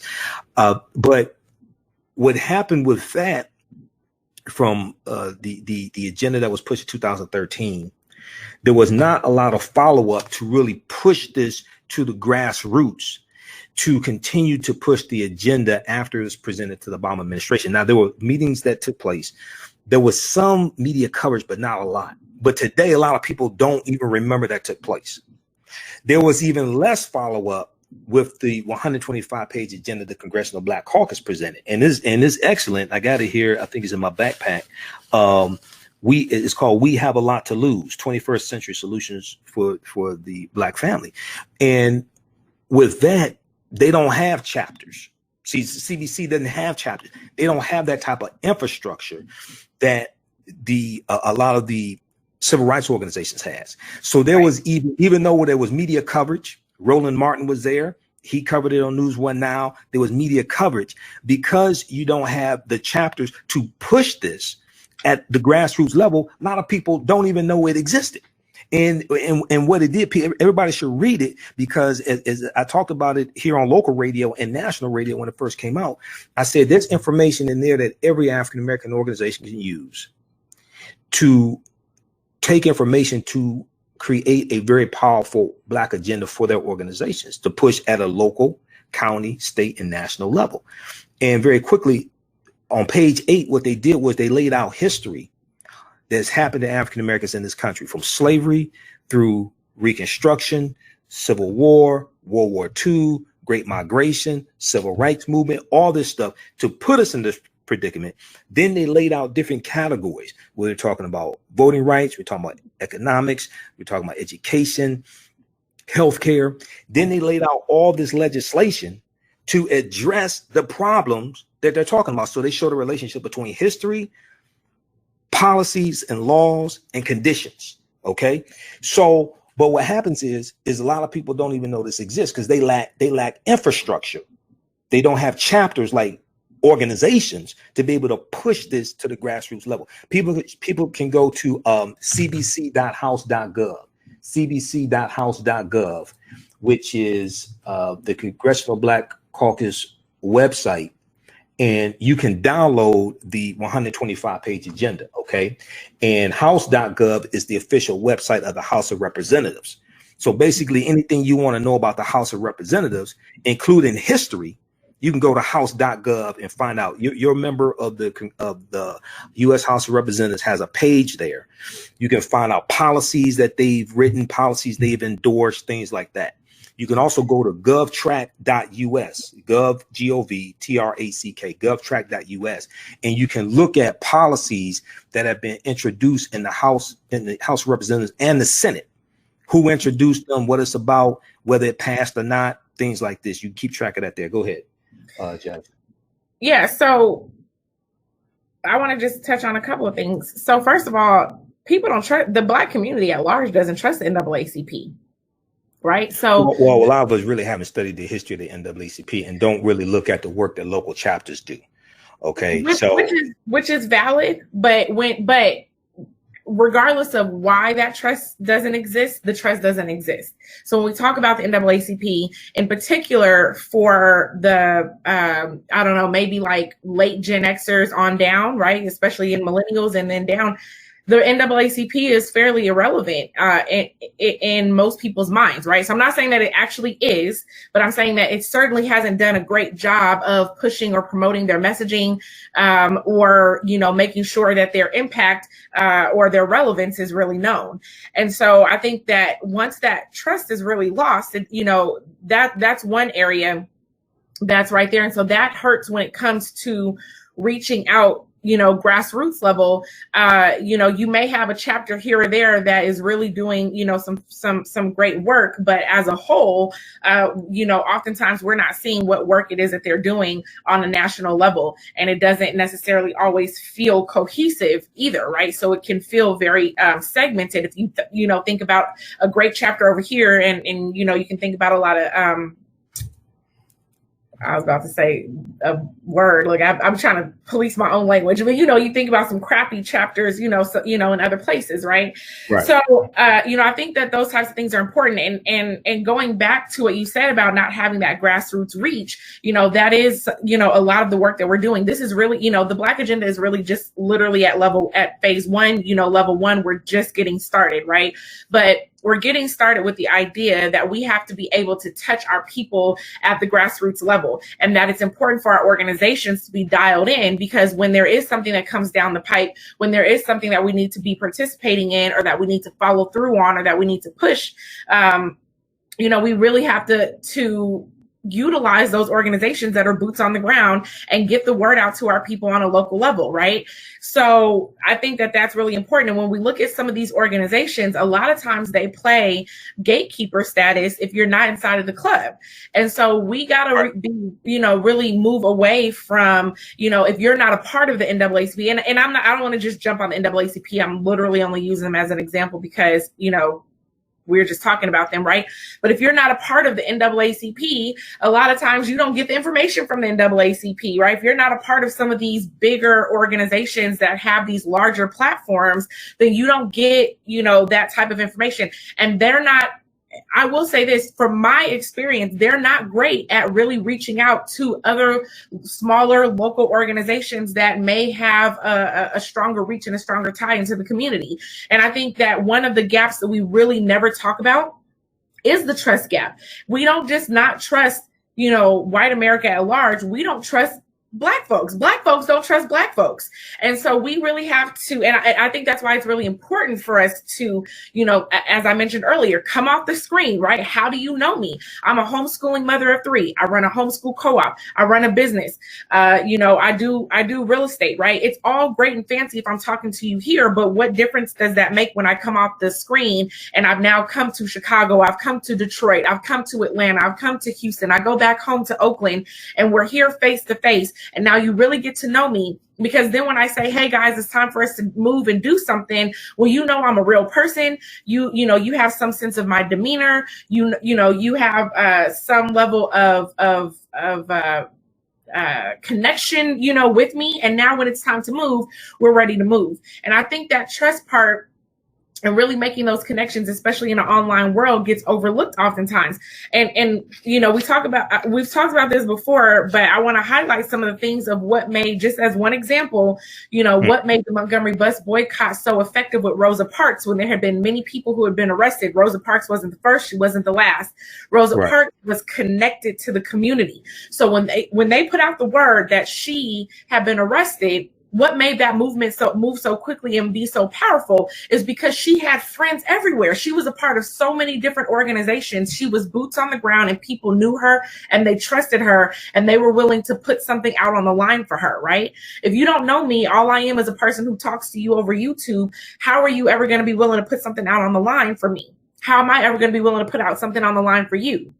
And so when these organizations just stay in their platforms and they don't come down to the actual community, then the community doesn't trust them. And it's never time to move when they say move. It's never time to ride when they say ride. So I think that they need to think about how they are represented as a whole and really start to come out of or come off of that platform and get out into the community. Okay. I encourage people also to visit NAACP.org, NAACP.org, so you can get more information on what they're doing, connect you to local chapters. You can find out what local chapters are doing. You can do that with any organization. I was just at the presidential candidate forum, because NAACP just had their national convention here in Detroit. So I was invited to the forum. I broadcasted some of that on our Facebook fan page, the African History Network. And when you go to that website, you can look at the NAACP programs and departments: federal advocacy, education, economic opportunity, criminal justice, health, environmental, and climate justice as well. With any of these organizations, check the local chapters also, and sign up for their email list as well. Sign up for the email list, email newsletter, so you can get information that they're doing. A lot of these organizations do things in the community, but because the local news may not cover it, we don't know it exists. Okay. And that's one of the problems that is happening with the decimation of African-American radio stations across the country, because radio is like one of the main ways that African-Americans communicate. Social media is newer. It's largely been radio. When you talk about the Montgomery bus boycott, the reason why they were able to organize 40,000 people for that bus boycott over the weekend, it started the Monday morning, December 5th, 1955. They organized 40,000 people within about 2 or 3 days. Okay. And they used African-American newspapers. They used African-American radio and some TV stations to organize and mobilize people. You had Joanne Robinson, who was the head of the Women's Political Council, who stayed up the night before the bus boycott started and ran off 35,000 flyers, handbills, and they passed those out Monday morning to tell people to boycott the buses. All right. And when we look at Rosa Parks, She was a secretary for the NAACP. Yes, people knew her, but she also had a clean reputation as well. Right. Because some of the other women that it happened to are Aurelia S. Browder, Claudette Colvin, Susan McDonald, Mary Louise Smith. They refused to give up their seats, but it didn't jump off like it did with Rosa Parks. But those 4 women, they were part of the lawsuit. The lawsuit of Browder versus Gale filed February 1st, 1956. And this lawsuit comes out of the Montgomery bus boycott. And this lawsuit goes to the U.S. Supreme Court. And this is what actually ends segregation on the buses in Montgomery, Alabama. The U.S. Supreme Court ruled that it was unconstitutional to segregate the buses in Montgomery, Alabama. So that lawsuit comes out of the Montgomery bus boycott. Okay. So let's wrap this up. Let people know how they can follow you on social media and what they need to do to attend on Saturday, August 3rd. Absolutely. So you can go to theblackAgendaOnTour.com to get your tickets. You can also text you can also text Black Agenda to 484848 in order to stay up to date with what we're doing. You can follow on Facebook and Instagram, The Black Agenda on Tour. You can follow Meechie X at Facebook and Instagram at Meechie X. That's MECHEEX. You can follow me at Jice Johnson on Facebook and on Instagram. All right. Now, when you text Black Agenda to 484848, is Black Agenda 2 words or 1 word when you text? It's 1 word. Okay. 1 word. Black Agenda, 1 word to 484848. Okay. All right. Black Agenda. I'm typing this right now here on Facebook. 484848. Okay. Okay. All right. So I will see you all in Atlanta this weekend, and you'll get the information about the Friday night event as well. Okay. Yeah. Also, okay, you'll get that for the community. That'll be on the website, the Black Agenda on Tour. .com. All right, Jice. Well, look, it's good talking to you, and thanks for having me on. No problem. And I'll see you this weekend. Okay. All right. See you then. All right. Thanks. Peace. All right, guys. So we're going to keep going here. So that was Jice Johnson. Visit the blackagendaontour.com. All right. And also be sure to get engaged with the local organizations in your community, whether they're part of a national organization, what have you. A lot of these organizations are doing a lot of positive things in the community, but people don't know about them. Okay, for instance, when I was at the State of Black America, that Dr. Ron Daniels and the Institute for, IBW, Institute for the Black World. They put on every 4 years. They did it in 2016. Mark Morial from the National Urban League was there.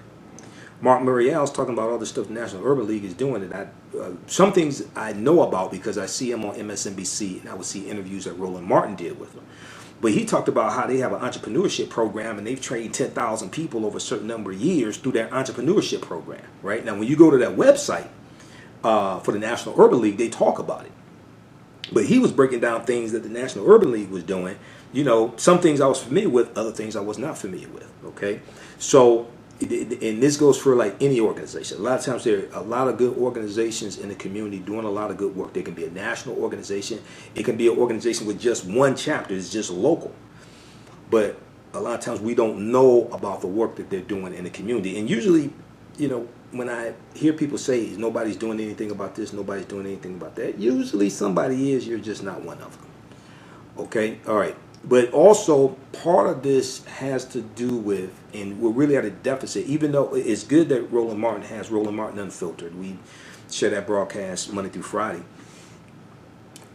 Because he's not on News One, because he's not on TV One anymore, News One now, I know he's reaching a lot of people through social media. But there were people who watched it on TV One who are not on social media, okay? And those people are not getting that type of information because there's no daily program that deals with African American news daily, Monday through Friday. And even though you have Joanne Reed, AM Joy, MSNBC, I watch her, you know, it's not the same thing as Roland Martin's show. And you have Reverend Al Sharpton, Politics Nation. Reverend Al Sharpton is not a journalist, okay? Not knocking him, he'll tell you this himself. And he's only on Saturday and Sunday on MSNBC, 5 p.m. to 6 p.m., okay? So we're really at a deficit when it comes to getting like daily African American news like that, okay? So, and this is how we communicate. But when we look at radio, there's a gentrification taking place in radio across the country. We're losing African American owned radio stations. I'm not just talking about radio stations that target African Americans. I'm talking about those that we actually own and control. We're losing them. There's a gentrification taking place across this country, and it is helping to stifle the voices of African Americans, African American organizations, things like this, grassroots organizations. Okay, so we have to talk about in this 2016 campaign, we need to be talking about getting radio station licenses. We have to talk about getting radio station licenses. That's the radio stations are regulated by the FCC. Online radio stations are good, but everybody that doesn't have access to the internet like that. I mean, it's powerful when people can get in their car and turn on the radio and hear you. They drive to work, they drive home, they run errands, things like that. That's powerful. Morning drive, evening drive, okay? Those are two powerful day parts, all right? Going back to my radio days when I used to sell radio ads. Those are two powerful day parts, okay? When you can hit people Monday through Friday when they're driving to work and they can listen to you in their car on the radio, not through their smartphone, they can listen actually through the car radio. And then driving back home, they can listen through the car radio. That is powerful, because here's what a lot of people don't make the connection to. When you look at right-wing conservative radio, they have these shows all across the country. They have national shows. Sean Hannity, okay, Rush Limbaugh, Laura Ingraham, and they're dealing with African American issues daily, but it ain't from a positive perspective. They're able to communicate with their people on a daily basis through radio, through right-wing conservative radio, not just Fox News TV, but through radio. Okay, so we have to understand how powerful. We have to understand how powerful the radio medium is. And I know people listen through TuneIn, and my show's on TuneIn. We have podcasts on TuneIn, things like this. But when people can get in their car and turn on the radio and hear you, that is powerful. Okay, so one of the things we have to focus on, and I know the NAACP talks about this. I think National Black. I'm not sure if NABJ, National Association of Black Journalists, are doing this. I know they're focusing on representation in the media and focusing on people being executive producers and have a power in the media. I understand that. But we got to deal, this is something Dr. Claude Anderson talks about. And his wife just emailed me. Oh, you know what? I need to tell y'all this about his wife emailed me, Dr. Joanne Anderson. She emailed me about the Harvest Day. Okay, so this is a holiday, African American Black holiday, that Dr. Claude Anderson has created, and is taking place in, the first one is taking place in August. I think it's August 10th. Let's see here. Okay, so she emailed me yesterday. All right, Powernomics, Harvest Day. Let's wait for this email to come up. Harvest Festival Day, August 10th. Harvest Festival Day is August 10th, 2019. If you are planning an event, whether a church service, family picnic or cookout, block party or celebration in a local park, this is a day that Dr. Claude Anderson, author of Black Labor, White Wealth, Powernomics, you've seen my interviews I've done with him, you've heard him here on the African History Network show. This is a day that Dr. Claude Anderson wants blacks across the country to claim and celebrate our exceptionality. It is a day to pay tribute to our contributions, to come together in unity and to have fun. It is to be an annual event, the second Saturday of August. Although each is an independent event, Powernomics has posted planning documents on its website, powernomics.com, powernomics.com. Okay. We have also commissioned a logo for t-shirts, which we are authorizing you as a lead planner to. Oh, she's talking to me. Okay. Me as a lead planner. Okay. Everybody can't do that. All right. Okay. Sister Sean Neal is planning to live stream Dr. Claude Anderson's remarks at the DC celebration, and invites all of you who also wish to live stream his remarks at your event to coordinate with her. I am giving you, okay, her contact info, can't give it out. That's her contact information. Okay, let's see. We need you to include this information when you send out information about Harvest Festival Day. Okay, youtube.com/Dr. Claude Anderson, youtube.com/Dr. Claude Anderson, facebook.com/Powernomics Corporation. Let's see, blah, blah, okay. All right, so you'll hear more about that. That's coming up quickly. That's coming up August 10th. If you heard the interview that I did with him back on January 10th or January 13th, he talked about, what did he talk about? The movement, the Us Too movement he talked about, okay? So I called him about a month ago, and she said they were moving. So because I left a message for him, she said they were moving. So I need to follow with them again. I need to set up another interview with Dr. Claude Anderson. But visit powernomics.com for more information, powernomics.com for more information, okay? All right. So, and then also register for the online course that I teach on Wednesdays, Ancient Kemet, the Moors and the Maafa, Understanding the Transatlantic Slave Trade, what they didn't teach you in school. Ancient Kemet, the Moors and the Maafa, Understanding the Transatlantic Slave Trade, what they didn't teach you in school. This is a 8-week, 16-hour online course where we get deep into the history. We deal with thousands of years of history. We deal with what led to the transatlantic slave trade taking place. You know, most African Americans, most white people do not understand history, okay? When we discuss the transatlantic slave trade, we first have to understand that African people are the original people of North, Central, and South America. Now, this may be outside the circumference of some people's awareness, all right? And, you know, even in a lot of Africana studies departments and things like this, they don't teach that history going back that far and deal with the Khoisan, who come from Southern Africa and have the oldest DNA on the planet and are the ancestors to the Ainu and the Twa. And this is who Dr. David Imhotep talks about in his book, The First Americans Were Africans, Documented Evidence. The First Americans Were Africans, Documented Evidence, okay? And let's see, we should still be on Facebook. Can everybody hear me okay on Facebook? Let me try to monitor this. All right, so it looks like we're good. Yeah, the first Americans were Africans, documented evidence. Okay, so Dr. David Imhotep's book thoroughly documents an African presence in this country going back at least 51,700 years ago.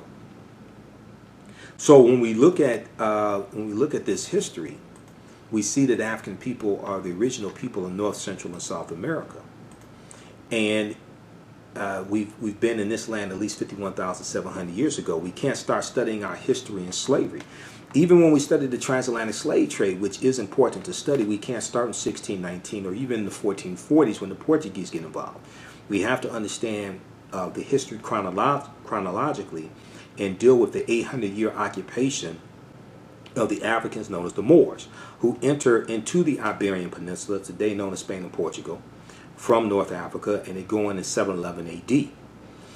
Now, we not only deal with the transatlantic slave trade, but we deal with thousands of years of history that leads up to the transatlantic slave trade happening. One of the things that we're going to get into should be in Wednesday's course, because we're going to deal with how the Moors lost power in Europe, especially Spain.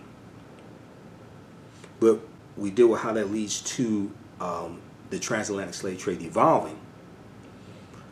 But also we deal with the British colonies, the 13 colonies, the British colonies, and how slave laws did not exist in the British colonies till 1641 in Massachusetts. Also, when we look at when the U.S. Constitution is signed September 17, 1787. 5 states or colonies, 5 states have already abolished slavery by the time the Constitution is signed. You have Vermont, which was the first state to abolish slavery in 1777. You have Massachusetts, which abolishes in 1783. So the way this whole thing evolved is not how many of us think it actually happened. And unfortunately, the real history, the accurate history, is not being taught in schools as well.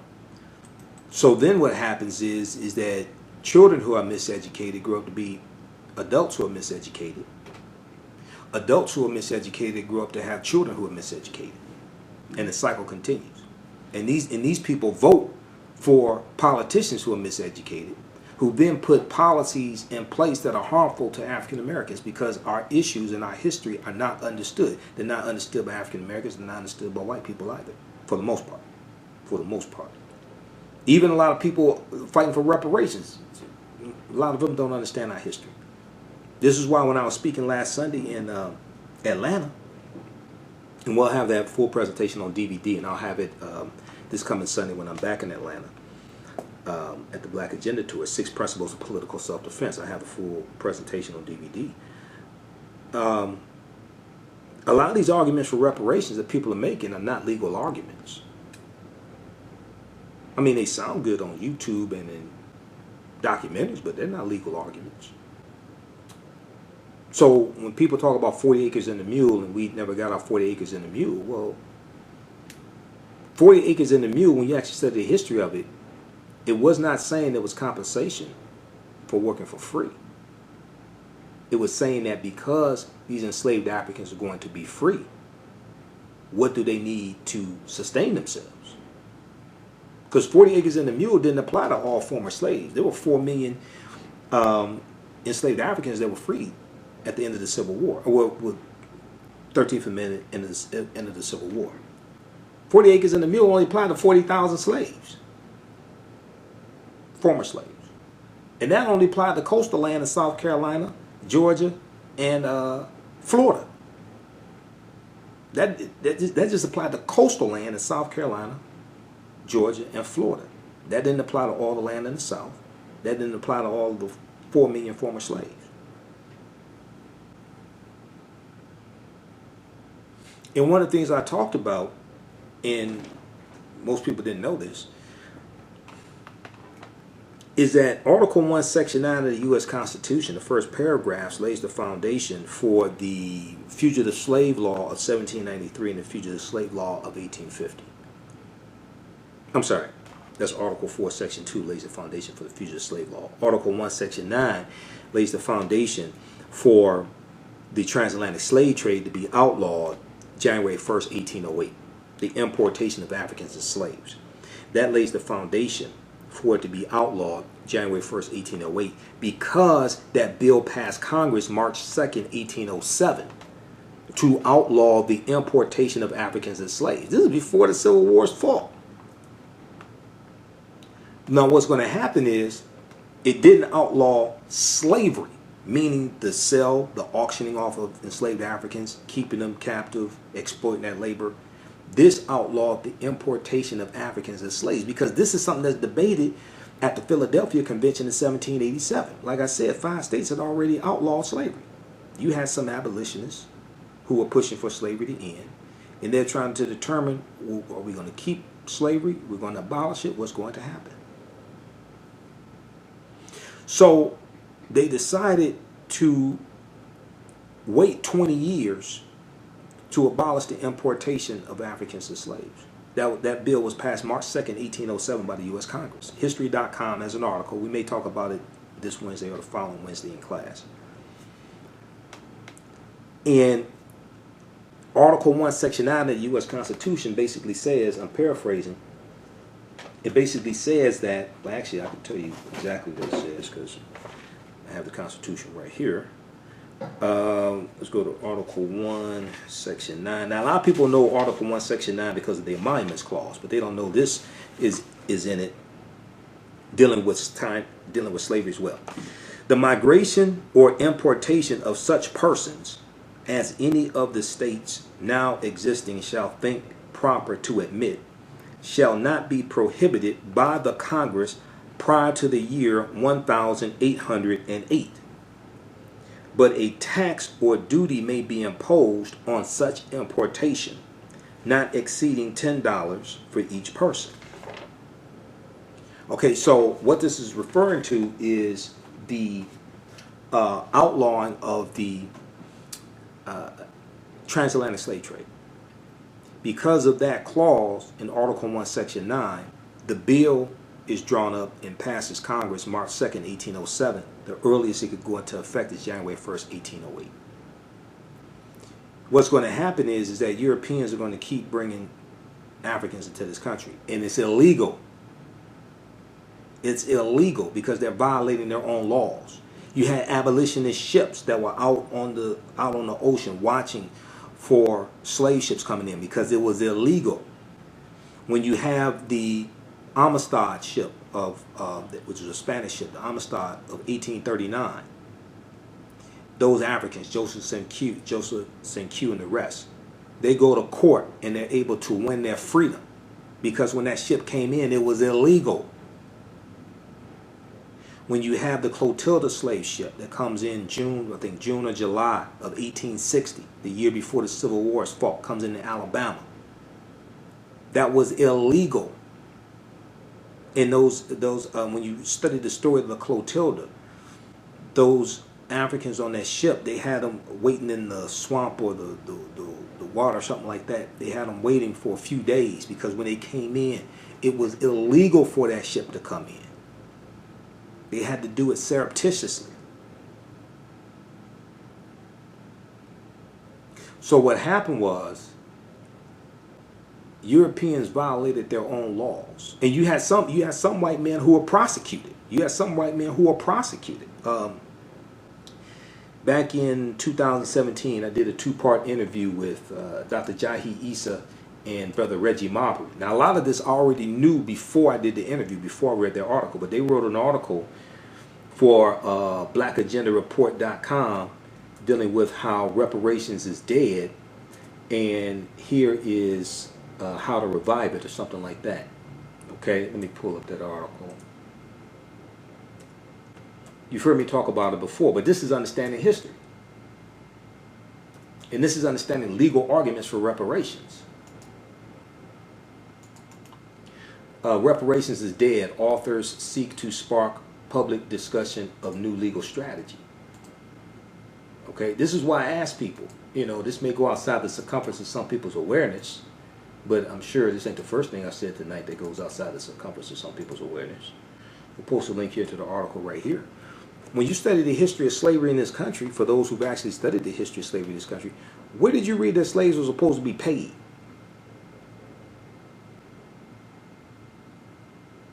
When you study the history of slavery in this country, where did you read that slaves were supposed to be paid?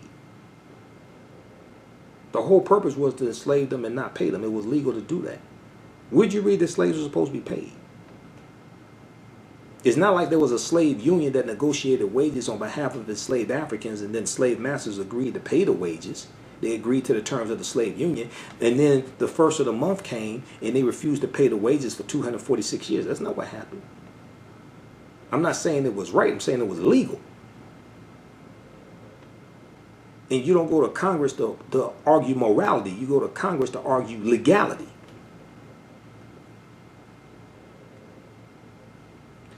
Read the article.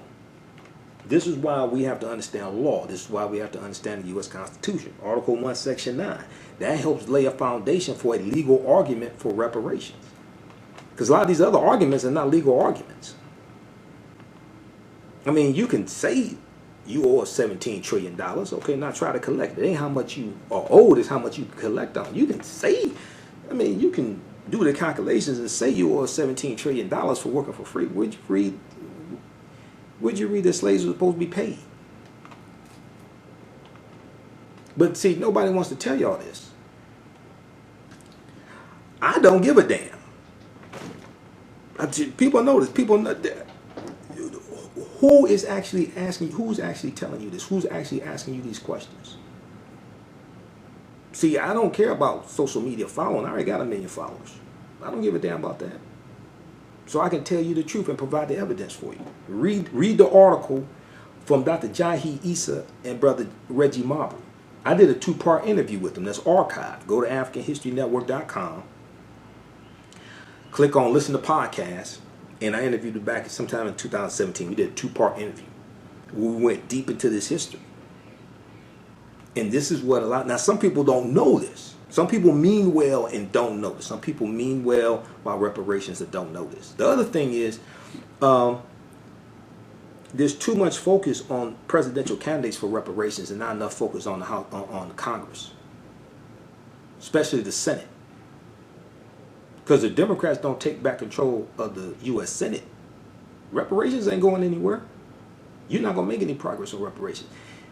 Mitch McConnell has already said H.R. 40 is dead in the U.S. Senate, meaning that all the members that right now, there are about 420 members of the U.S. House of Representatives. I think they have some vacant seats because the bill in the House of Representatives to get to request that Robert Mueller testify in the House, that passed 420 to nothing. Now, there's supposed to be 435 seats in the House of Representatives, but I think they have some vacant seats.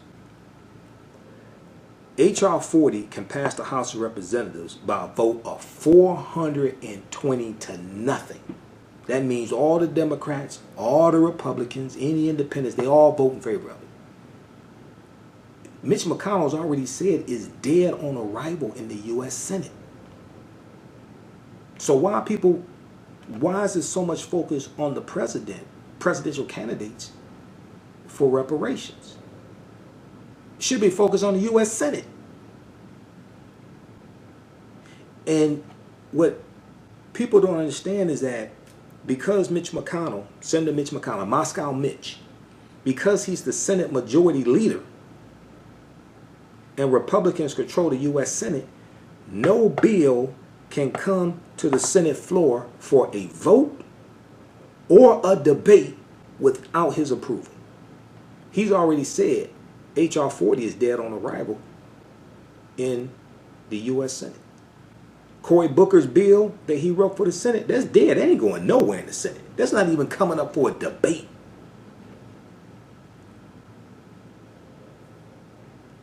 So this is something that a lot of our people don't really understand. And people are not really explaining it to them. So the focus is on, oh, this candidate's not for reparations, that candidate not for reparations. Nobody's saying Trump is not for reparations. Trump don't give a damn about reparations. And a lot of people aren't saying, wait a second, Mitch McConnell, we got to get rid of him. And Democrats have to take back control of the U.S. Senate. You can't push that bill through without Democrats taking back control of the Senate. Period. It ain't going nowhere. And you can do all the calculations. You owe $17 trillion, all this stuff. I mean, you realize $17 trillion is more than 3 times the annual federal budget. Annual federal budget is about $4.7 trillion. It's not how much you're owed, it's how much you collect on. If you can't collect on it, I mean, you know, Fannie Mae called, you know, I mean, look, if you can't collect on it, it's not really worth what, it doesn't really matter like people think that it matters. It's just out there. It's just an abstract number. Kind of like the federal debt. You think America's really going to pay $22 trillion in debt? That's the national debt. You think America really going to pay $22 trillion? And it just added almost $1 trillion because of Trump's $1.4 trillion giveaway to the top 1% with his tax cuts. So this is why we have to understand law. This is why we have to understand politics. This is why we have to understand history. All this is interconnected, interrelated. Okay? And unfortunately, a lot of our people don't understand this. All right, let's see. Some of these other topics I'm going to get to. I'll have to do separate broadcasts because we had Jice Johnson on and we ran into some technical difficulties. Let's see who we have here. Let's see. Let's go to. Okay, we got Erica. We have Anita. How you all doing? Everybody, be sure to register for the online courses that I teach. Also, ancient Kemet, the Moors, and the Maafa, understanding the transatlantic slave trade, what they didn't teach you in school. Okay. And then also, you know what? I forgot to tell you, we got a new, we have a new 6 DVD bundle pack. This is my lectures that I've done this year. I forgot to tell you about that. This is a hectic day. We have the Black Migration 1619 to 2019 bundle pack. That's available at AfricanHistoryNetwork.com. We'll post the link here. So this includes, I've done 6 lectures, at least 6 lectures this year. You get my Juneteenth presentation, Juneteenth history, Emancipation Day, but not Independence Day. We never got our 40 acres and a mule. Dr. King's Poor People's Campaign. We're coming to get our check.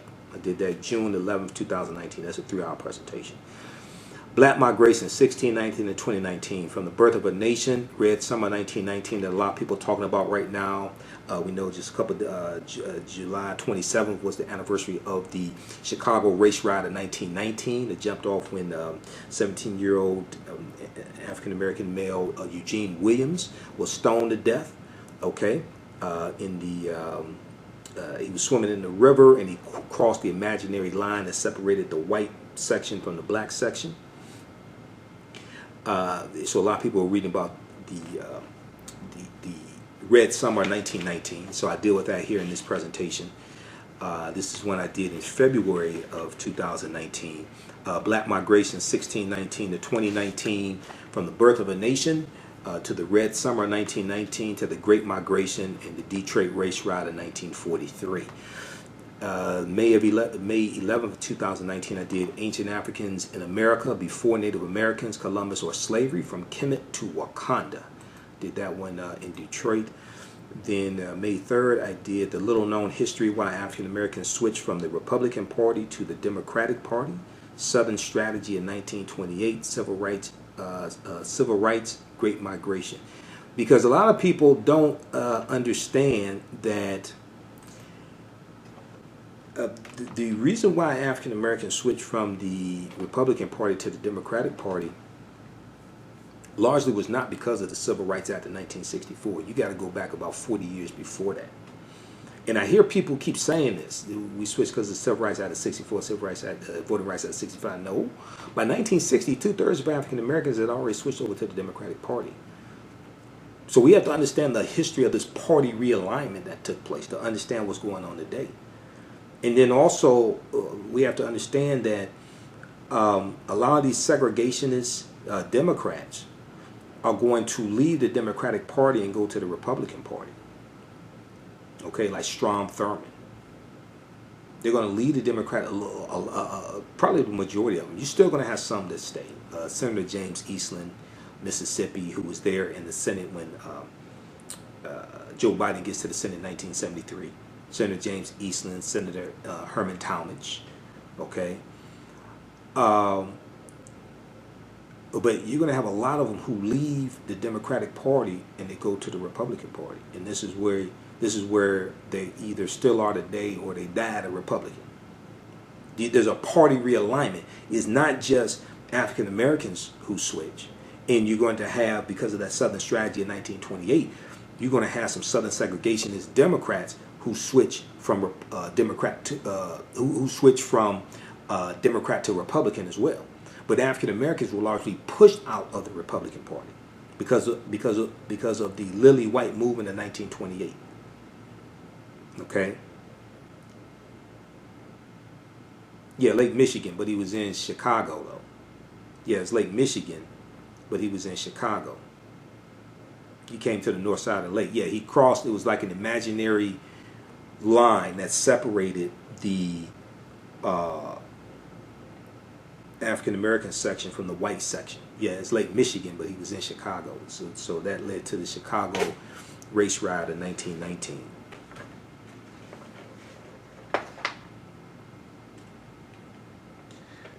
Okay, so let's see. We posted the link there. And then I had an article dealing with the Chicago Race Riot also.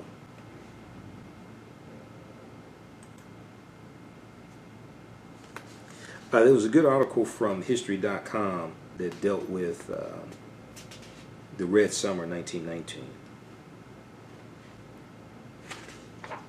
And we posted this a couple of days ago on our Facebook fan page, the African History Network. It was James Weldon Johnson who coined the term the Red Summer because the streets of America were flowing with blood.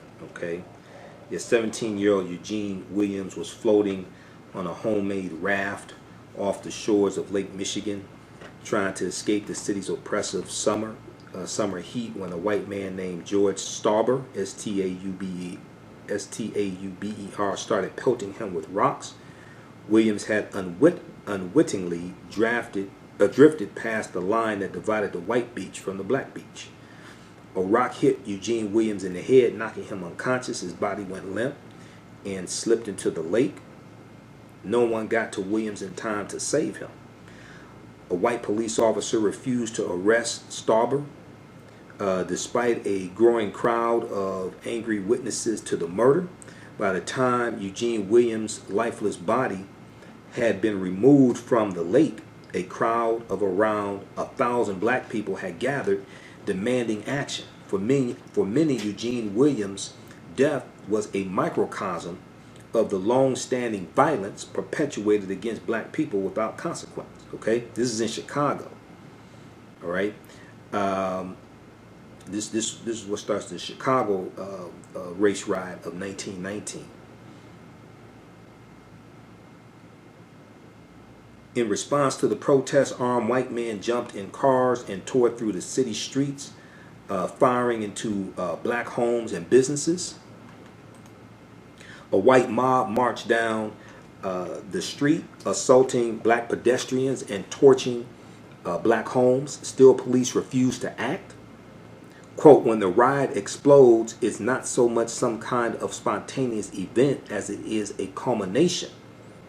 In the 2 previous years, white supremacists had bombed over 25 black homes in an effort to keep black people out of the city. The police never intervened. Veterans in Chicago formed militias to defend black homes. These African American veterans, because this is right after World War I ends. World War I ends 1918. Okay, so African American veterans in Chicago formed militias to defend black homes, neighborhoods, and families when the police and government refused to do so. In the time following Eugene Williams' death, one group of black veterans broke into an armory and stole weapons they then used to beat back a white mob. Quote, because many of them have actually seen battlefield combat, they are willing and capable of using violence for the purpose of self-defense, end quote, says Balto. Now, Balto is, I think he's one of the historians that was interviewed here, something like that. But I wouldn't really call that violence. I would just call that self-defense. But I understand what he's talking about. So, and this is what happens. I talk about this in lectures that I've done during February and dealing with the black migrations, things like this. Because African American men, we see this take place in after the Civil War also. We're going to see it even more so, I think, after World War I. Because these African American men went to war in World War I, they learned how to fight, they learned how to shoot, they learned how to use weapons. When they come back, they're going to use these skills to protect their communities. When these rebellions break out, when these riots break out against the KKK, things like this. Because see, the Red Summer's 1919, the Ku Klux Klan was rejuvenated because of the movie The Birth of a Nation that debuted February 8, 1915. Okay? 1915. And because you have the rejuvenation of the Ku Klux Klan, because they're growing rapidly in membership, they're terrorizing African Americans, and we're defending ourselves against this.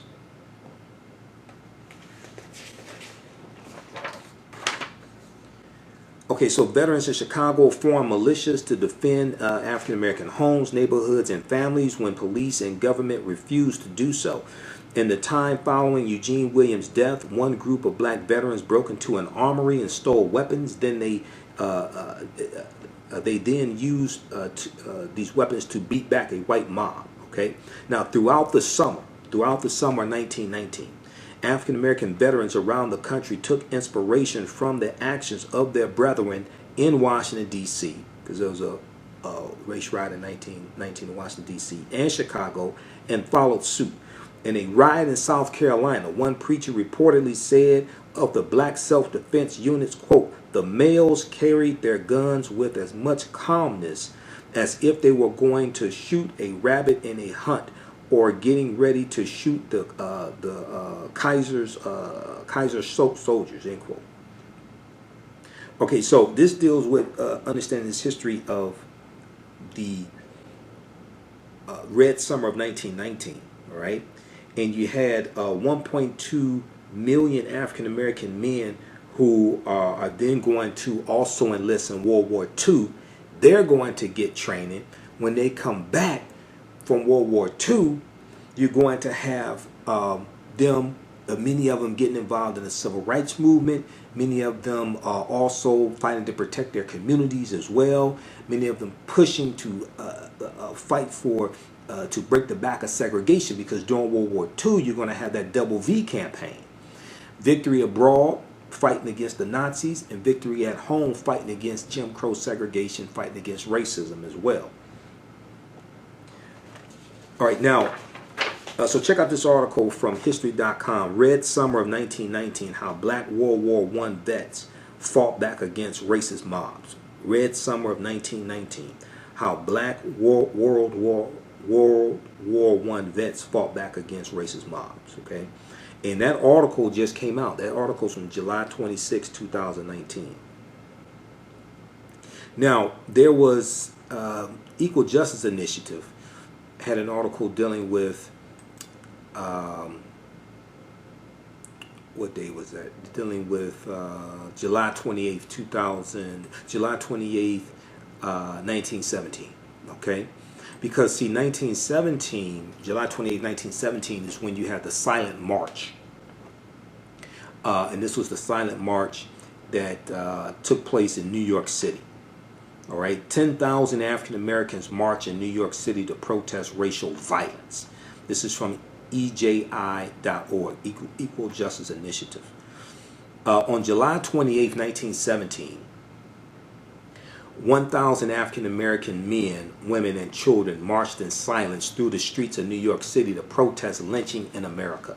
In what is considered one of the first public demonstrations by African Americans in the 20th century, the NAACP mobilized thousands of members of the black community in the Negro Silent Protest Parade down Fifth Avenue, okay, in New York City.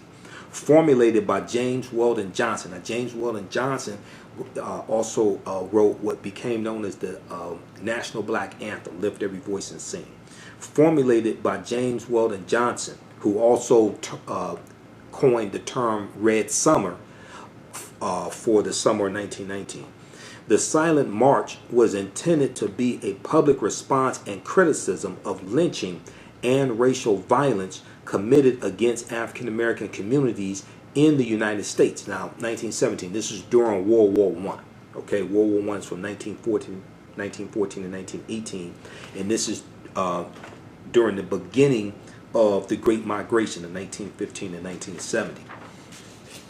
Earlier that summer, violence in East St. Louis, Illinois, killed many African Americans and devastated the black community, threatened by a growing African American labor force. A group of white men gathered in the downtown area of East St. Louis, Illinois, in May 1917, and began attacking and beating unsuspecting African Americans. That July, an armed white mob drove into black residential areas and opened fire on men, women, and children. When African American residents shot back, a police officer was killed, triggering more violence. Armed white mobs flooded the black community, shooting African American residents as they fled, hanging African American people from street lamps, and burning black homes and businesses to the ground. This was in East St. Louis, Illinois. This was one of the first, this is during the Great Migration. This is one of the first northern race riots that's going to take place. Okay? And we know in Springfield, Illinois, you had the race riot in 1908. That's going to lead to the formation of the NAACP in 1909. That Springfield, Illinois race riot. Now, the thousands of marchers in New York City also were spurred to action by the racial terror lynching of 17-year-old Jesse Washington, who was hanged, burned, and dismembered by a white mob in front of City Hall in Waco, Texas on May 15th, 1916. Okay, research that lynching of Jesse Washington. The silent marchers communicated their frustration to the nation by holding signs and banners, but did not speak one word. That's why it was called the Silent March. Okay, children led the march wearing white, followed by prominent NAACP members like Dr. W.E.B. Du Bois, and a banner that read, "Your hands are full of blood. Your hands are full of blood." The American flag was carried as a reminder of the democratic ideas that failed to protect African Americans. The march launched the NAACP's public campaign against lynching and racial violence. Okay, so check out this article from Equal Justice Initiative, calendar.eji.org. And we'll post a link here to this article here on the thread of the broadcast.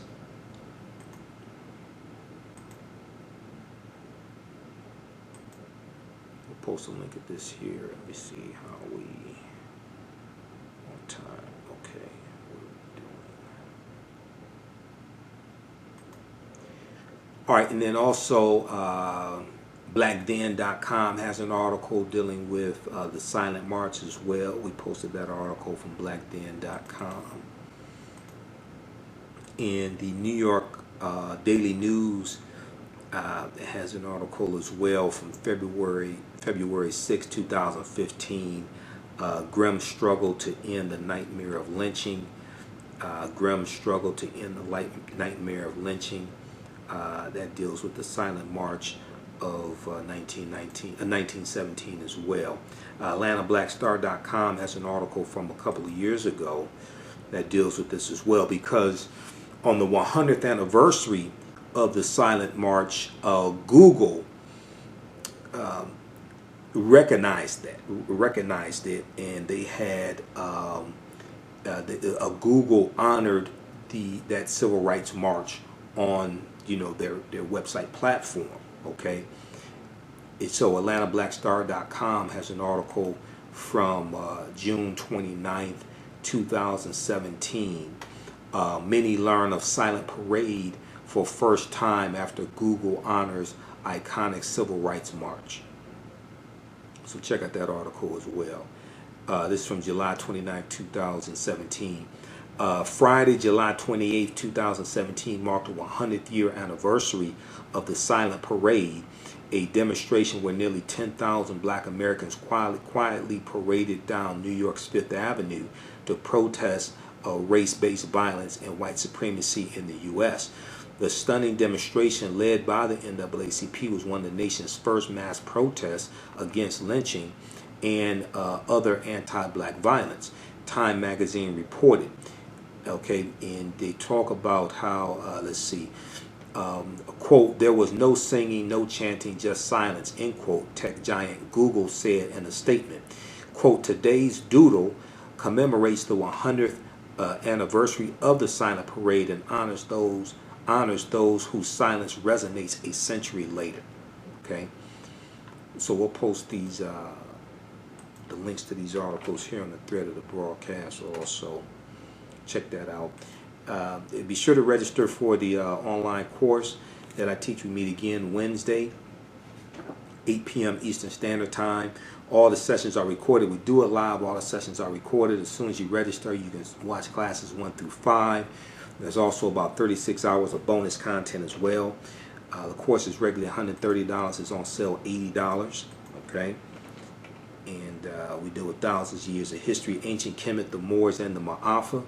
Understanding the transatlantic slave trade, what they didn't teach you in school. Ancient Kemet, the Moors, and the Maafa. Understanding the transatlantic slave trade, what they didn't teach you in school. That's an 8-week, 16-hour online course that I teach, and we have numerous book references, article references. We have a lot of resources for you. Okay, if you want to advertise with the African History Network, email us at customerservice@africanhistorynetwork.com, customerservice@africanhistorynetwork.com. Also, African American business owners, post the name of your business here on the thread of the broadcast. All right, and we'll let you know how you can advertise with the African History Network. Our current promotion is get 2 months for the price of 1. So summer is here, and a lot of people are trying to get back into shape, and the Fast Life 28-Day Challenge can help you live your life in the fast life. Visit tfl28.com. The Fast Life 28-Day Challenge is an online coaching program that helps members tap into their body's natural ability to repair itself via fasting. So in this challenge, they focus on utilizing fasting, whole foods, and movement to improve metabolic conditions such as obesity, high blood pressure, pre-diabetes, type 2 diabetes, high cholesterol, and more. They also have a special Facebook group, a secret Facebook group as well, that helps you with coaching, gives you tips. Now, this is a 4-week program. It's a 28-day program. For more information, visit tfl28.com. tfl28.com and register for the Fast Life 28-Day Challenge today. Okay. All right. Let's see who we have here. Okay, we got Eric, Gregory, Edward, Martell. Okay, just a few of the people watching. All right, I want to make sure I cover all this stuff. Okay, yeah, I have to do a separate broadcast, getting deep dealing with Mueller as well. We know that, so we'll post some links here for you. The Mueller testimony was very damaging for Trump, even though it wasn't dramatic like a lot of people wanted it to be. He's Robert Mueller, not Robert De Niro. People wanted to be a real Hollywood moment, and they wanted a gotcha moment. It wasn't that, but what we have seen is that now you have about 104 Democrats who have come out in support of an impeachment inquiry. Okay, it's at about 102, 104. Let me pull this up here. NBCnews.com has a new article that came out today, and it's more than 100 House Democrats have now called for impeachment proceedings against Trump. So we know Robert Mueller told Congress on Wednesday, July 24th, that his investigation did not exonerate Donald Trump, debunking one of these lies that Trump keeps talking about. Donald Trump did not exonerate him of wrongdoing and found that Russia worked to boost his election in a, quote, sweeping and systematic fashion, end quote, as the former special counsel defended his nearly 2-year probe. Okay, it was 2 years, 2 months, 675 days, but who's counting? In response to House Intelligence Committee Chairman Adam Schiff of California, Robert Mueller said it is not a witch hunt. So we see that, let's see here. It was a rare flash of emotion from Robert Mueller, who otherwise proved to be taciturn, using his frequently short answers during back-to-back appearances before the House Judiciary and House Intelligence committees to confirm a number of damaging facts contained in the report he completed this spring. Offering little new information, Robert Mueller declined to answer questions at least 200 times. According to NBC News, according to the tally, I saw it was like 198 times, and he would not read out loud from his report. Now, Mueller's highly anticipated testimony began in the morning with the House Judiciary Committee when House Chairman Jerry Nadler, Democrat from New York, asked the former special counsel if his investigation had indeed cleared Trump, as the president has often claimed. Robert Mueller responded flatly, no. The former special counsel who testified under oath also detailed why his team did not decide one way or another whether Trump could be criminally charged, despite some evidence that the White House might have attempted to obstruct the investigation. There were at least 10 instances of obstruction of justice laid out in Volume 2, okay, of the Mueller report that dealt with obstruction of justice. Robert Mueller responded, quote, based on Justice Department policy and principles of fairness, we decided we would not make a determination as to whether the president committed a crime. They did not make a determination for or against. They did not make a determination anyway, okay, whether or not he had committed a crime.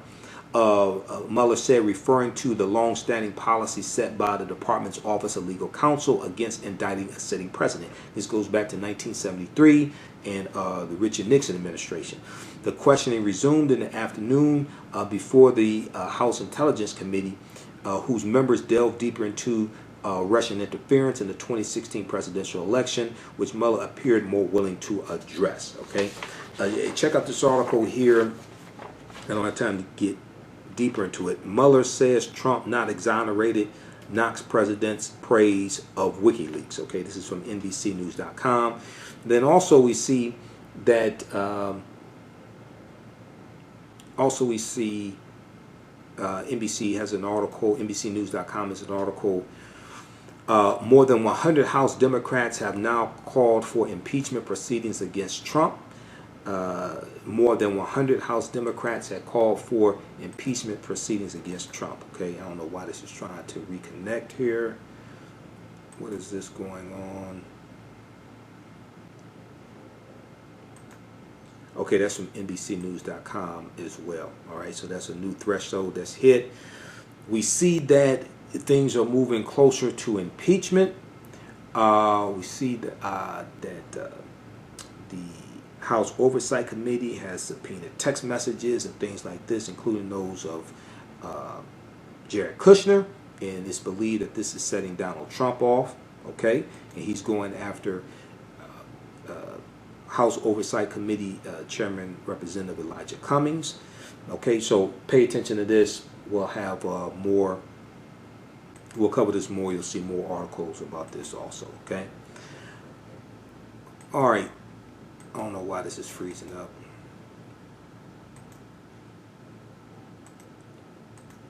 Okay, look, everybody. Hey, we have to get out of here. Remember, at the African History Network, we focus on educating, empowering, and inspiring people of African descent throughout the diaspora and around the world.